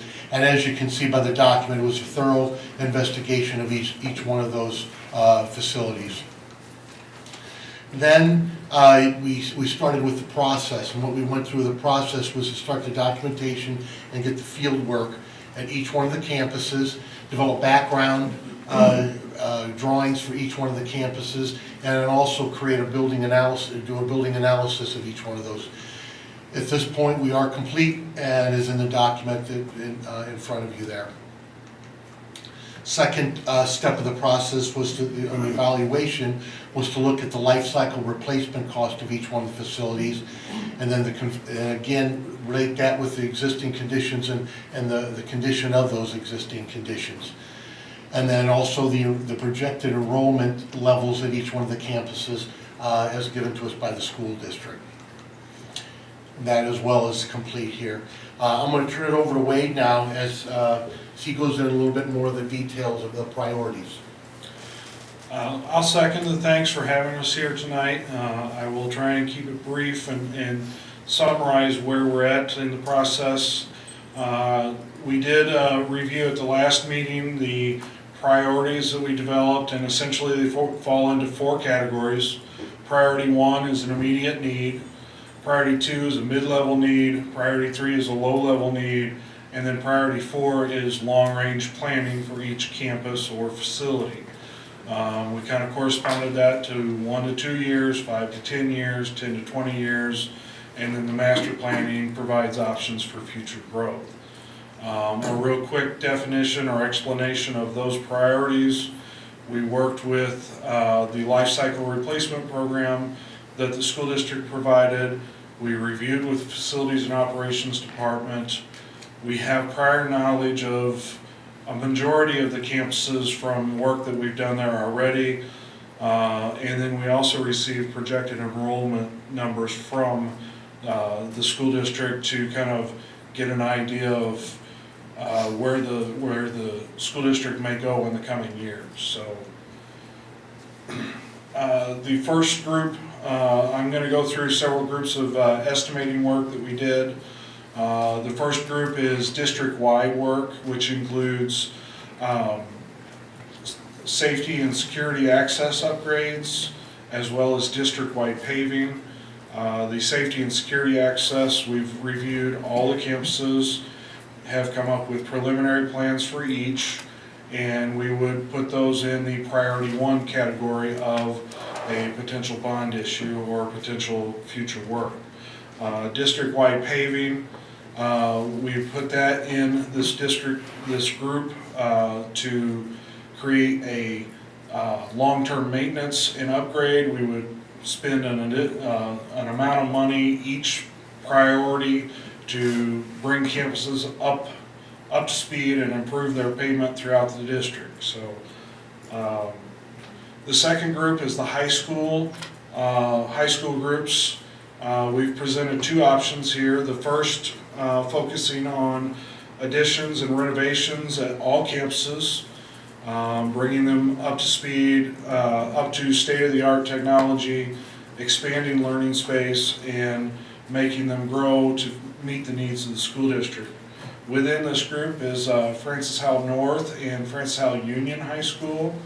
Both facilities as part of this option would be renovated and added to. But we also wanted to look at a secondary option for the high schools, which would replace both the Francis Howell North and the Francis Howell Union High School campuses. The other campus work would remain the same, multiple renovations, additions, systems upgrades, etc. At the middle schools, you have 5 campuses, all of which would receive various work, renovations, upgrades, and master planning for future space. The early focus would be at Barnwell and Hollenbeck, since those are the older facilities of the middle schools, but eventually all of the middle schools would be touched in some way. The elementary schools is similar to the middle schools. We have several buildings identified with early work in priority 1, additional work spread throughout priority 2, 3, and at 6 of the 9 campuses We propose master plan expansions. The buildings at Costley, Francis House Central Elementary School, and Fairmont are essentially built out to a maximum size. Not to say they couldn't be added onto, but it'd be a very unwieldy building if you expanded larger than those. We also looked at the early childhood centers, expansion and renovations at these facilities. We would focus on systems upgrades, additional security, and expansion at 2 of the campuses, which would be Hackman Road and Meadows Parkway. Right now, the way it is situated on the campus, Central School Road is kind of landlocked, so I don't know that there's a tremendous amount of opportunity to expand that building. So, in addition to the school facilities, we looked at the support facilities with a focus on the transportation facility. We provided an option 1 to renovate the existing transportation facility as well as repave the existing parking lot, or bus parking lot. The option 2 for this would be a new transportation facility and an expanded bus parking lot to account for additional buses needed by the school district. So, where does this bring us? Summary of cost estimates for option 1, which is the renovation and addition options, would cost more upfront in priority 1 needs across the school district, but in overall numbers, if you project out the long-range master planning, will cost less than the new facilities that we proposed. It's a balance between what the school district feels the needs are at each campus, so we will continue to work with the school district to identify that. The summary of option 2, which is the new facilities for North, Union, and the transportation facility, is less priority 1 focus and then more in the priority 2 and 3 phases where new facilities for those 3 campuses would be constructed. So the one item that I will close on before handing this back to Mark is we want to remain open to all ideas. We've tried to provide evaluations right now as much as recommendations, and we'll work with the school district and their administration as we move forward to take this information and identify where the focus needs to go from here. So, Mark? Basically, to finalize, to kind of talk about and just kind of update, we brought the copies here, and there's 3 documents that are included. There's the executive summary, which is the boiled down version.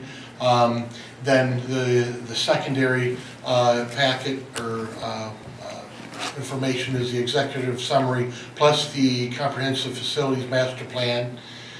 And then the final document is the full executive summary, comprehensive facilities master plan. And don't drop that. And then plus the fact book as well. So it's basically, it was a building process from what we need to do at each one of the campus and then keep boiling it down. So at any different level, depending upon the detail you'd like to get, is in those documents. And as Wade had indicated that we're basically then completed with phase 1 of the master planning process, which provides you the documentation, the evaluation, and the comprehensive facilities master planning documents. As Wade had indicated, we'll continue then to delve into these more as we start to look and finalize more information as the district would see necessary. Thank you very much for your time and the opportunity to work with the district. Appreciate it. Stay there, I'm guessing they're gonna have some questions for you. Yes. So thank you very much. Now, Essence, with joining us at the dais tonight, you have homework. So that large book. No? I was just about to ask if you guys had to read all of it. No. So as you can see, I would venture to guess you're from Francis Howell North, that you can tell that we need some facility updates there. Oh, yes. So I was in the hallway, and it was the butterfly hallway, which is like kind of the 70 of the school. And this kid wasn't paying attention, and he ran into one of the trash cans in the hallway that we have because it was raining the night before. And it was he just didn't see the trash can, and he ran into it. So that's something that, I don't know. I think North should go first with, these plans. But, yeah. Thank you very much. We should have had your tour with us. So it's not a student decision by any means, but I'm wondering if you could share some of the student perspective regarding renovation versus looking at a new high school. Okay, so the seniors, because I don't know, I guess some of us are petty, we're like, no, you guys should go to this school the way it is, But looking at both sides, I think that a new school, how long has North been, like? Early mid-80s. Yeah. This is the 30th birthday. 30th. Yeah, it's about time, Yeah. I was speaking with some students from the student advisory, and they had a little bit different perspective, that more like the seniors, that we like our traditional building, and we want to walk the same hallways as our parents walked. We want our kids to walk the same hallways as we walked. I was surprised to get the student perspective, and it was just, it was interesting conversation. Board, do we have questions? I can tell you that I'm excited about the information. Too much for myself to digest, but I am happy that we have a task force that's going to look at it and take it chunk by chunk and look at what our needs in the district are and help us prioritize them. We've got an outside perspective, and now as we put some Francis Howell love and attention to it, I'm excited to see what that task force comes out with as some of our next steps. I think this is an excellent tool for them to be able to start that actual planning. I agree, and then you might recall that Goal 5 has to do with safe and equitable facilities as part of what the strategies, and so I see this task force reporting up through Goal 5 committees, but that they would get to do the brunt of all that fun work right there. They were a very high functioning group for the district prior to going into the master plan. Ms. Stickler. I would like to say I did not read every detail of mine, and I did read a lot of it. I was overwhelmed. So it was overwhelming with everything. The money, it was overwhelming. So I think that I agree with Mrs. Cope saying that I think we do need to have the task force come up and give us all some direction. And the people on the task force who really are, I think that's going to really help me make a much more informed decision than just by reading this, because you lost me at the executive summary. So, you did. Thank you. One thing, if I could add to, we probably said it a number of times, but look at that document as a working document. It is definitely, depending upon what happens in the district over the next couple of years, it can change. And it's just a starting point so that now you have a basis on where things can go and where things can go and what you need to be setting aside to look ahead at. But always look at it with an open mind that you can be modifying this as the district needs change. Excellent. Mr. Hand. Yeah, I just want to thank Owner Associates for doing all the grunt work, because without all the data that they provided to us, we wouldn't be able to make informed and reliable decisions. And by being able to make those decisions based on facts and data, we're going to be able to save the taxpayers of this district money in the long run instead of making mistakes as we go along the way. So thank you very much for what you do. Thank you. Ms. Walker? No? Thank you very much for spending some time with us this evening. Appreciate all the hard work. Thank you.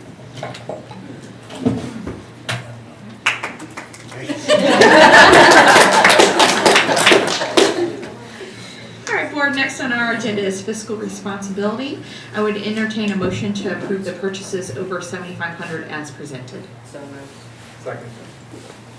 Motion made by Mrs. Walker, seconded by Mr. Lane. Board, any questions? By roll call. Ms. Stiglich? Aye. Aye. Aye. Aye. Aye. Aye. Motion carries 7-0. Board, I'll entertain a motion to approve the travel report request as presented. So moved. Second. Motion made by Mrs. Walker, seconded by Mrs. Lane. Any questions? By roll call. Mr. Hain? Aye. Aye. Aye. Aye.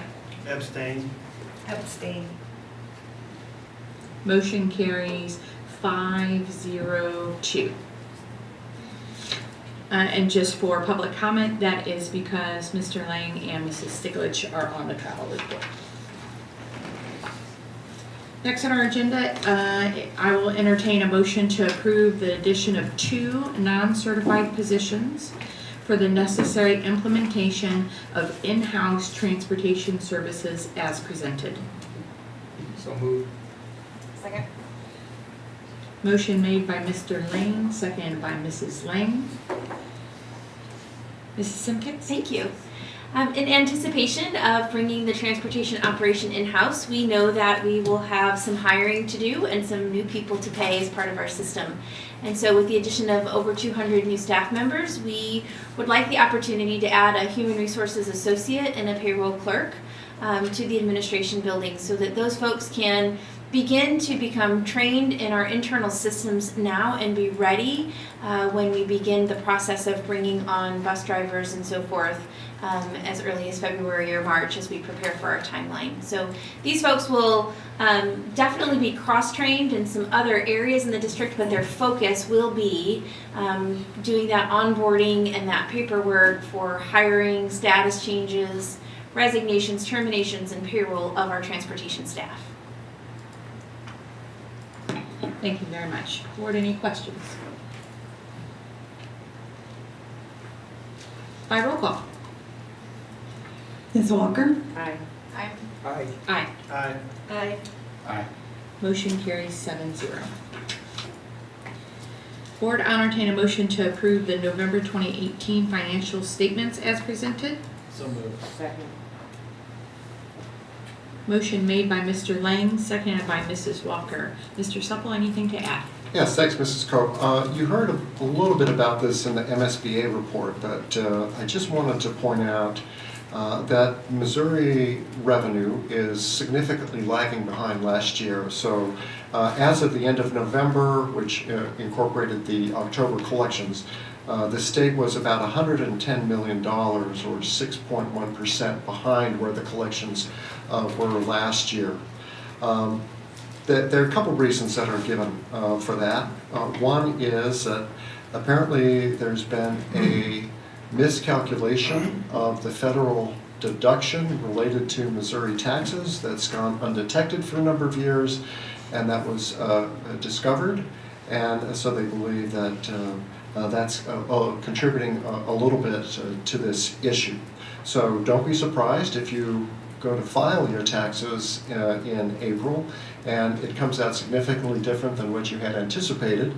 That's because they adjusted the tables, but if other organizations are like Francis Howell, we don't adjust our tables mid-year. So the state gave us the tax tables at the beginning of the year, and that's how we've been applying the taxes during this calendar year. And so those adjustments that were made this fall probably have not had an impact on what you actually owe to the state of Missouri. So that might come as a shock to a lot of people when they file their taxes in April. But the state budget director also mentions that the changes that were made at the federal level in terms of taxation may also be having an impact, which is reflected from those individuals who file their taxes on a quarterly basis. So there's been a significant decrease in collections on individual income taxes. And individual income tax collections account for about 70% of the state's general revenue. So things that impact that area have a pretty big impact on the state overall. So Missouri collects about $7 billion, or budgets about $7 to $8 billion in general revenue, and schools get a little over $3 billion of that. So I am a little bit concerned on a go-forward basis. If things begin to look a little bit better in April as income tax collections come in, that'll be great. There was a positive lining in that last year's collections exceeded what was estimated, and so there's a cushion. The state is not at this point anticipating withholdings for this year, but we continue to monitor that situation. But it certainly will have an impact, I think, on decisions that they make on a go-forward basis for funding our programs. And you heard them talk about need to add significant revenue to our transportation, and that may not be possible. So just something that I'm keeping my eye on, and hopefully we'll see a turnaround in state collections, but it may have an impact on all of our pocketbooks. Thank you, Mr. Supple. Board, any questions? They did have a session on that at the MSBA conference that was very enlightening, just understanding some of the challenges that may be facing us. So consider this an early Christmas present. It's just me putting a bow on it. Insert sarcasm here. All right, by roll call. Ms. Lang? Aye. Aye. Aye. Aye. Aye. Aye. Aye. Motion carries 7-0. Next on our agenda is software utilization report. And I am turning that over to Mr. Supple. Yes, thanks, Mrs. Cope. I'd like to invite Rich Wilson to come up, and he will give a short presentation about the work that was done. And I want to thank Rich and his team. This is a pretty comprehensive look at everything that we do in the district from a software perspective. It takes a lot of time and energy, and I appreciate their work very much. Thanks, Rich. Thank you, Kevin. Good evening, Board of Education. The software report is a comprehensive review of the district-wide software solutions and district-level software solutions. The report is a mechanism, one of the mechanisms that we have in place to review the software purchases and to make sure that we are using the software at appropriate levels. The first such study of this kind was done 2 years ago and was submitted to the board in January 2017. In this year's report, there are 35 software solutions that total a cost of about $1.2 million. Since the last report, there have been a few changes. For example, there were 5 software solutions replaced with another one. 2 software solutions discontinued with no replacements, and 4 new systems.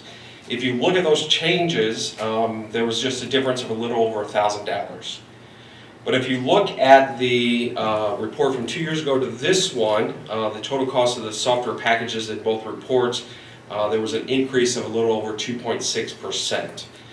Those increases were mainly due to general price increases and a few modules being added to existing solutions. A major portion of this report is looking at the usage of the software packages to monitor, as I said, that they're being used at appropriate levels in the district. Some of the systems that are in the report are ones that we use daily in day-to-day operations, such as Business Plus, Infinite Campus, Time Clock Plus, and Healthmaster. These do not have utilization reports included since they're used on a daily basis. The report from 2 years ago really serves as a baseline for this year's report and future reports, so we can kind of compare where we were from that baseline and going forward. When comparing the utilization levels from the last report to this report, there has been either the same appropriate levels of usage or an increase. Therefore, based upon that analysis, there are no recommendations of changes at this time. With that said, as they say, I don't have a crystal ball, so you can imagine over time that things do change. So I want to kind of give you a glimpse of some changes that may potentially come up, or some changes that we kind of forecast that will come up here in the next few years. For example, we will see an increase in solutions based on FTE. As we bring in transportation in-house, we'll see some of our systems such as Frontline, Microsoft, and Time Clock Plus that are based on FTE. We'll see some increases in those software packages. Also, the district is investigating the possibility of replacing our district assessment system, Master Connect. In addition, we are doing some initial investigating for a possible replacement of our HR and finance system, Business Plus. And as was mentioned earlier with strategic planning, there are some initial discussions in the goal committees in regard to some potential software solutions. For example, one that's being talked about quite a bit is a potential learning management system for the district or an LMS. That is a quick update on the software utilization report for 2018, and see if you have any questions at this time. I have one question Yes. for you.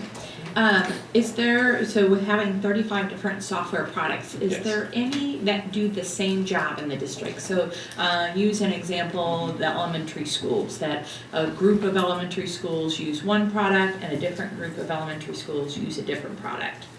So this report, as I mentioned, was looking at district-wide or district-level software packages. There are a few individual software packages that schools may be purchasing.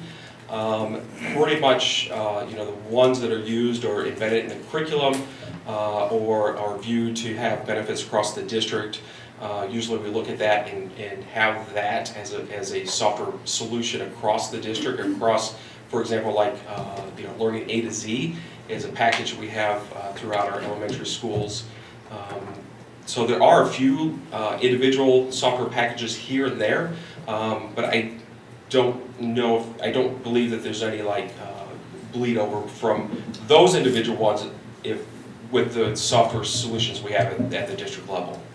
And I would just add to that, I think that our principals work very collaboratively to try to understand what is the most effective tool to be using in the classroom, and that's the one that we deploy. So I know that I've just had conversations with the middle school principals who are looking at a software solution that will allow them to expand the capabilities of the graphing calculators that they use as part of their programming, but they worked on that collaboratively so that they would be all using the same tool, that we wouldn't adopt one tool for Barnwell and a different tool that does pretty much the same thing for Hollenbeck. They would all use the same tool, having conferred about what's the best thing, what's the best direction.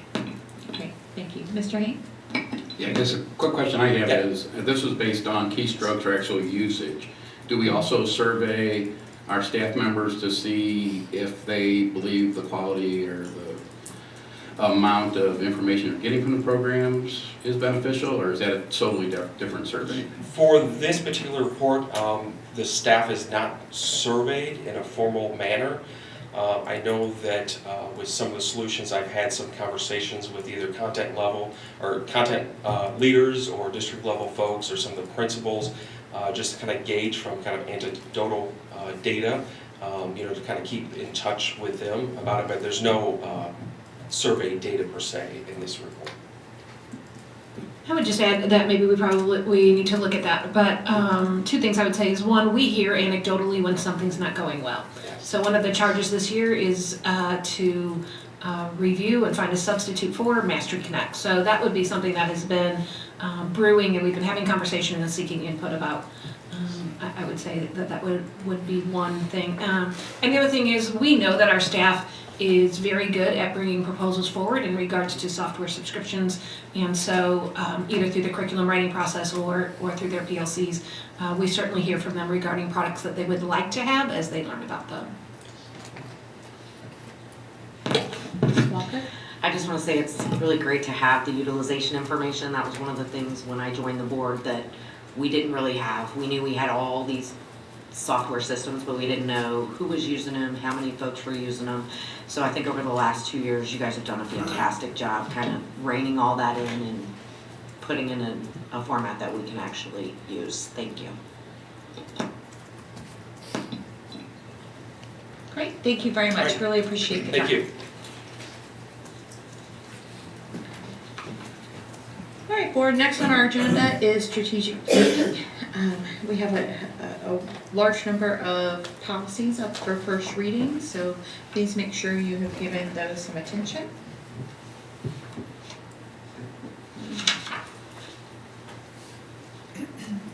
Next on the agenda is our strategic planning committee updates.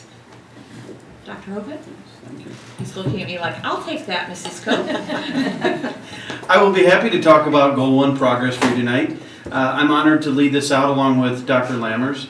And since last time, we've had a lot of movement to be able to report on. So included in board docs, you can see our updates. So I don't need to read probably all the details here, but we're excited that now we can talk about some action steps that are in place, and we're looking forward to them, some of them already happening next year. So we've got looking at expanding our job shadowing and internships. So just a quick reminder, our goal is college, career, and life success. And so far, most of our focus has been on strategy 1, which is ensuring curriculum, instruction, and assessments are aligned and address life, college, and career skills. So a lot of efforts right now, especially on the career side of that strategy.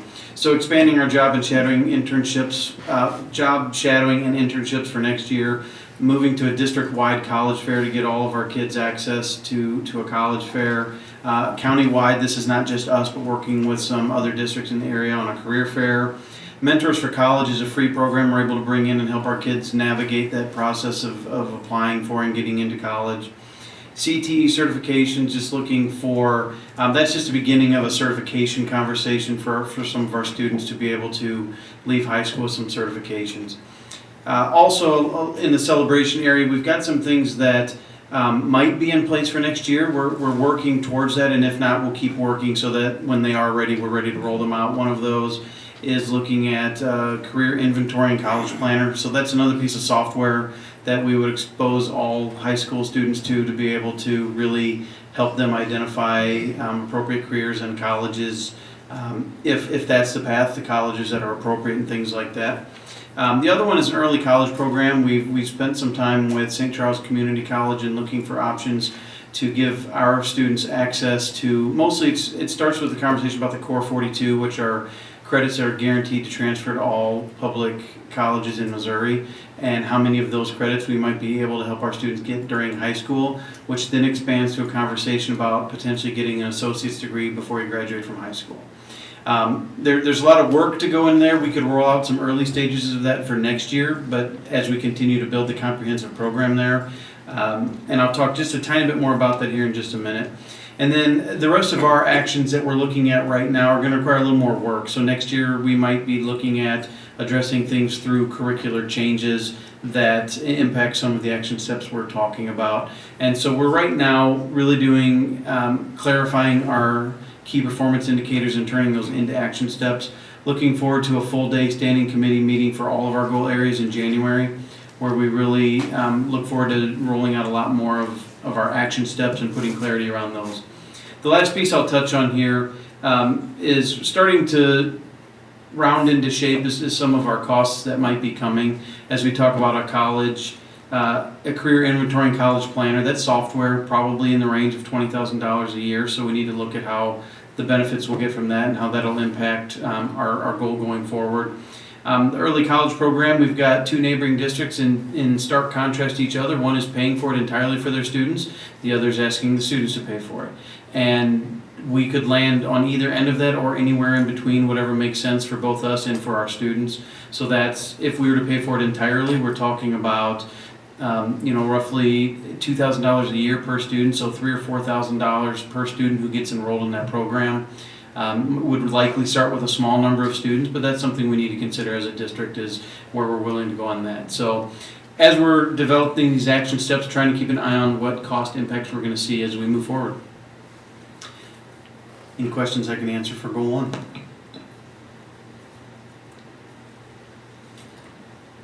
I have a comment. I'm excited that you guys are making some progress. I know it took a while on all of our goals to kind of get our arms around the goals and what we wanted to do, get our teams together, and so and make sure the community input is heard. So thank you very much for continuing to drive that to some action tasks. So I do appreciate that. With that, we'll have a representative from Goal 2 come up and provide some highlights. Dr. Patterson. Hi, good evening.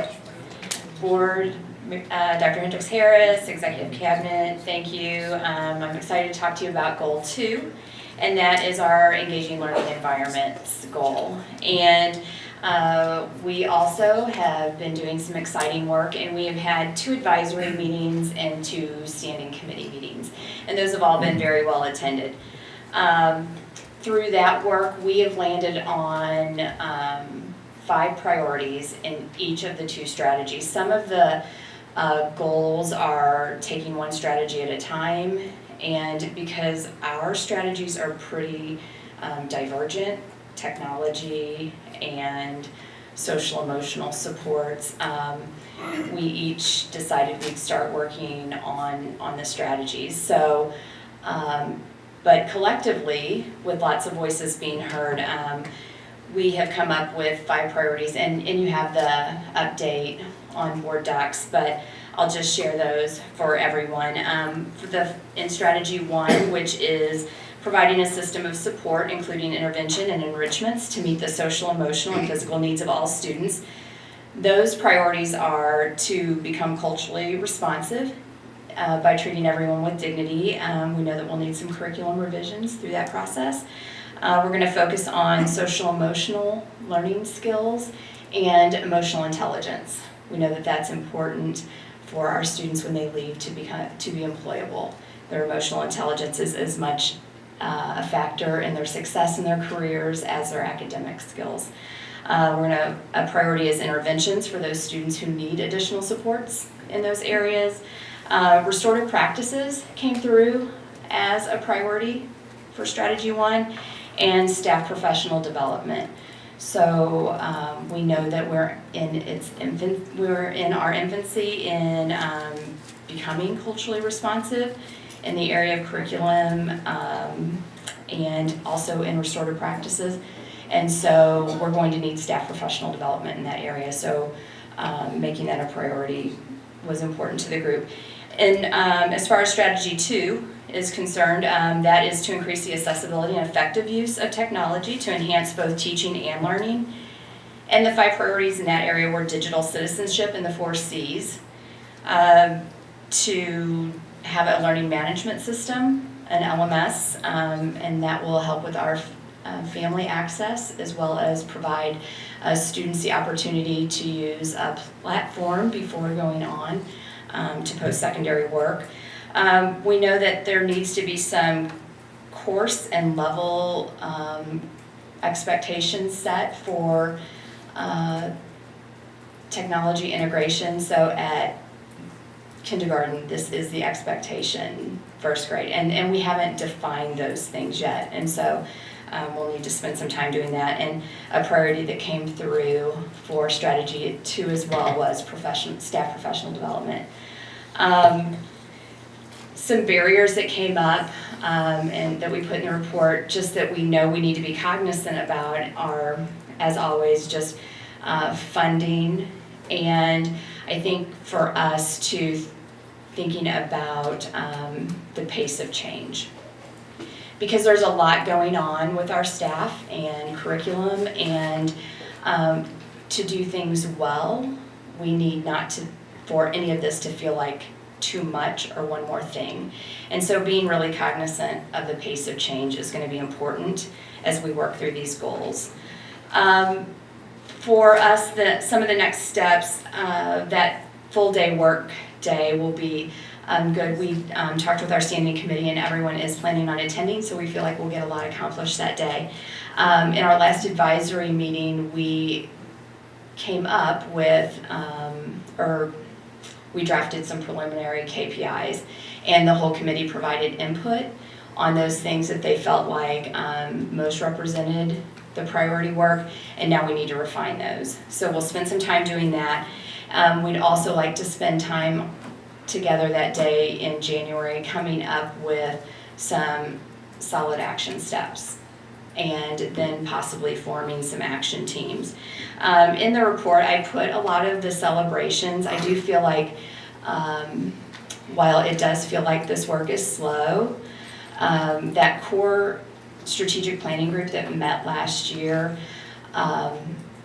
we have been doing some of this work along the way, and so now just having it written down. And so I was able to put in the report some of the what I think are huge celebrations. The PD strands this year, I highlighted those things that are connected to social emotional learning and the number of staff that are participating in that, restorative practices, and I think we have 6 or 7 different strands devoted to technology integration and the number of staff that are participating in that. And so that's a huge celebration. So we were already on this journey, and we just, need to continue with that continuous improvement. Does anybody have any questions?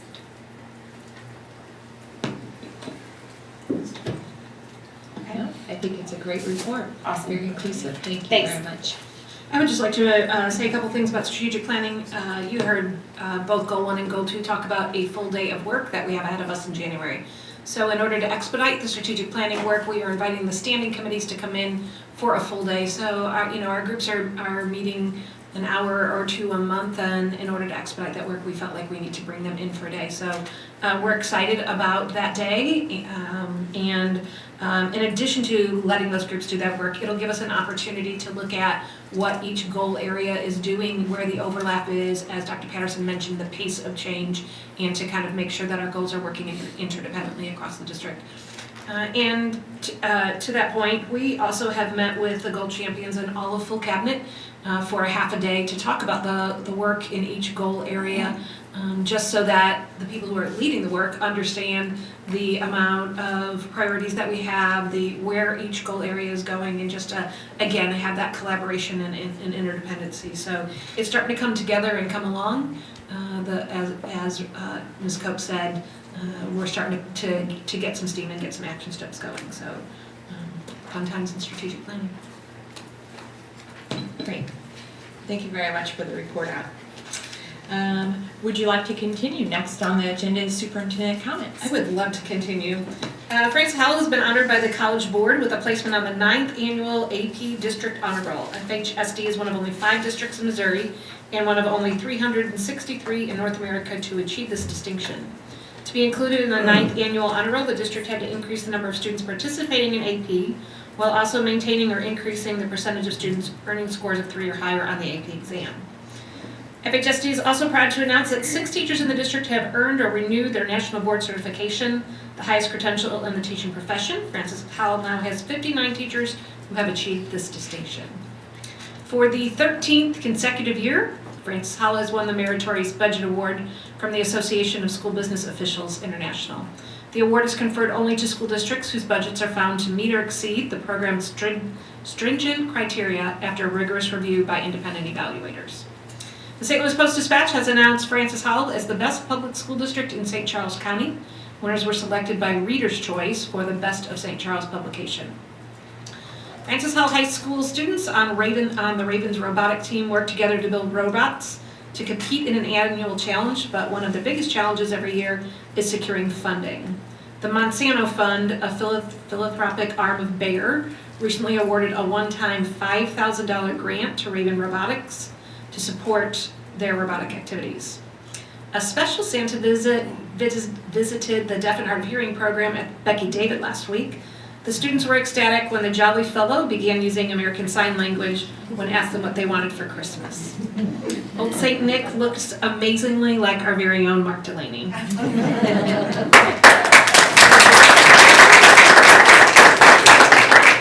More than 24 of our high school student athletes from across the district signed their national letters of intent as part of the NCAA early signing period. Each of these students signed a commitment letter to continue their educational and athletic careers in college. I also wanted to bring to the board's attention that we have a new esports club at Francis Howell Central. 2 students from there have already been offered $4,000 renewable scholarship at Central Methodist University. Next semester, the club will participate in the high school esports league. We're excited about the opportunity for students that may not have historically been attached to high school activities. In the coming month, we will be pursuing the services of a residency investigator. We have concerns that there are a number of families reporting they live in the district while in fact they do not. This service will likely decrease our student population and save the district money. And then last but not least, as the year comes to a close, I want to wish the board and all of our staff the best of holidays. I hope everyone has time to enjoy friends and family and return in January recharged. Great, thank you very much. Next on our agenda is Board of Education comments. Mrs. Walker. I didn't need to do that. What is e-sports? Is that gaming? Okay. So my kids can possibly get paid for that. Absolutely. Absolutely. Just join the club. Mrs. Stiglitz? Last month, I was just asked, Ms. Cynthia, you don't have to give it to me tonight, but at the next board meeting, I'd like to know, we approved some permanent positions for subs. I'd like to know, has that impacted our sub no-fills? Have we made a difference with that yet? Or you don't have to, I mean, I don't want to put you, if you could give me that information for. Sure, I'd be happy to do that. We have 4 of our 6 positions filled. We're working on those last 2. Just as I talk with Karen Brady, I know that they are very helpful and she's deploying them every day into positions where they're needed. So I don't have number data and I can get that to you, absolutely. Okay, and I just want to make sure that we're taking some of that extra no-fills off the teachers, that they're not having to work on their plan time and some of the other things. I just want to make sure. Sure, yeah, I'll bring that information to you and we aren't stopping. There are still other strategies that we're looking into as far as the student teacher programs that many of our universities use that would allow us to have some additional substitutes in our buildings. So we'll be presenting a very comprehensive review to our principals in January so that they can utilize some of those programs as well to help with those no-fills. Okay, great, thanks. And I also would like to say, last Sunday night, I had the pleasure of attending a district-wide all-school conference. Well, it was a concert band with all the high schools. It was amazing. It was truly, truly amazing. So really shout out to all our high school vocal coaches. I walked away feeling pretty good about things, so thanks. Oh, I was there. It was awesome. It was so cool. Board, any other? Am I allowed to ask Essence to share something? Sure.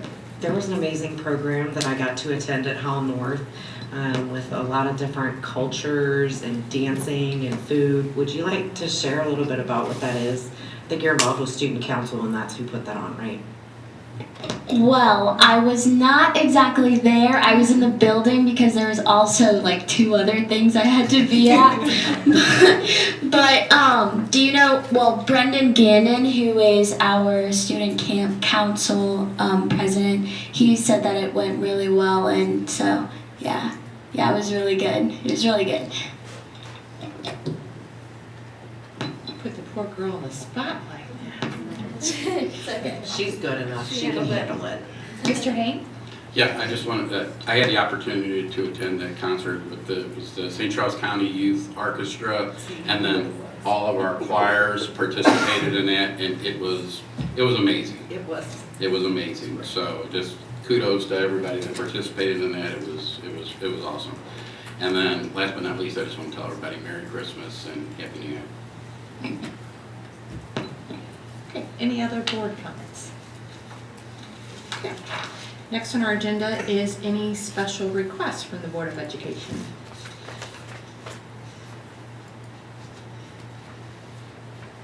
I'm seeing nothing at this time. Can we take a look at our upcoming meetings? Our next meeting will be January 17th. Any additions, corrections, changes? Mrs. Cope, we have approved the 2020-2021 calendar, so that can be removed from the agenda. Thank you.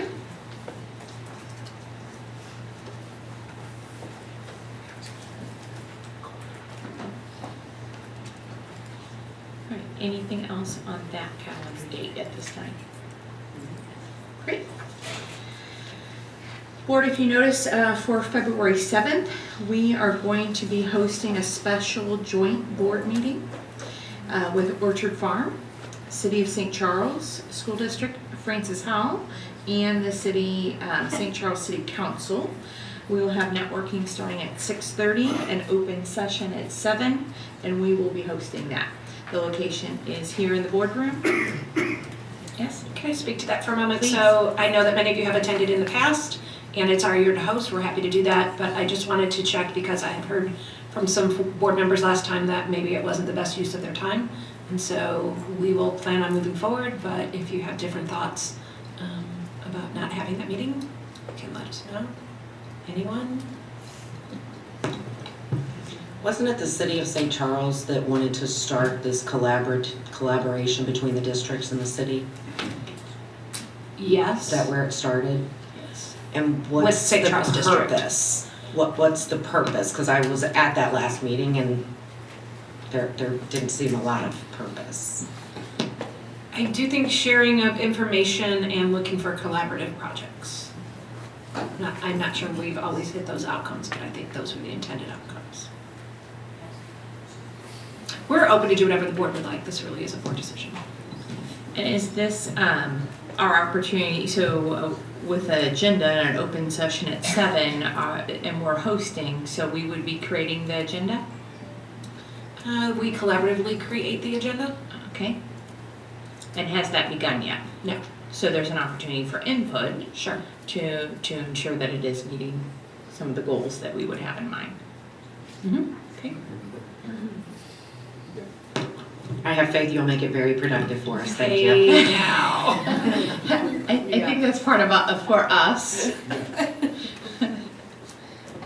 Okay, so it sounds like we would like to participate, we would like to host, but we would like to participate a little bit with the agenda. Okay, great.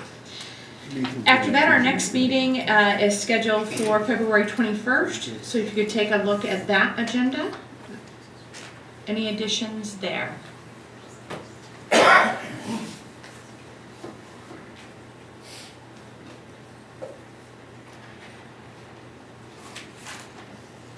Good for now?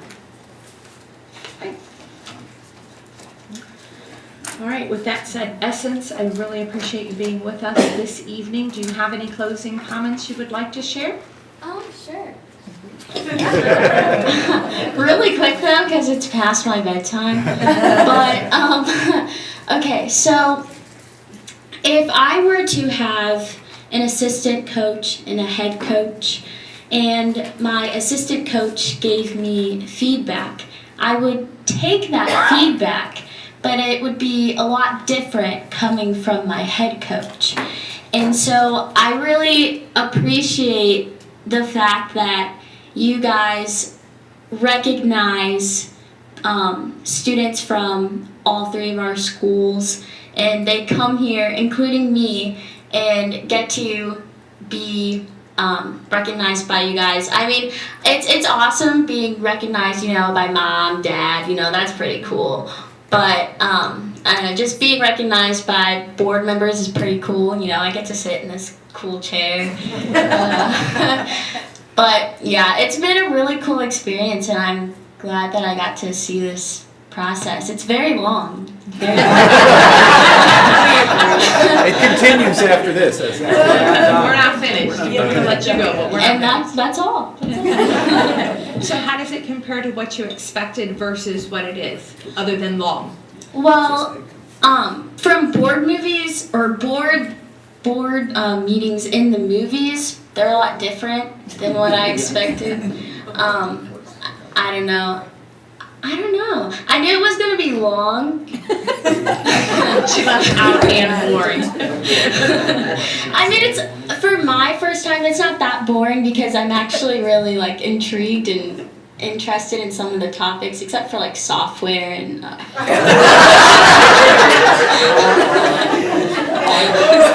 and the audit part. But everything else is pretty cool to hear. Yeah. Great. Well, thank you so much for joining us this evening. All right, board, I would entertain a motion to return to closed session to complete our business. Second. Motion made by Mrs. Walker, seconded by Mrs. Lang. By roll call. Mr. Lang? Aye. Aye. Aye. Aye. Aye. Aye. Motion carries 7-0. I made the assumption, sorry. Take a 5-minute break and we'll adjourn.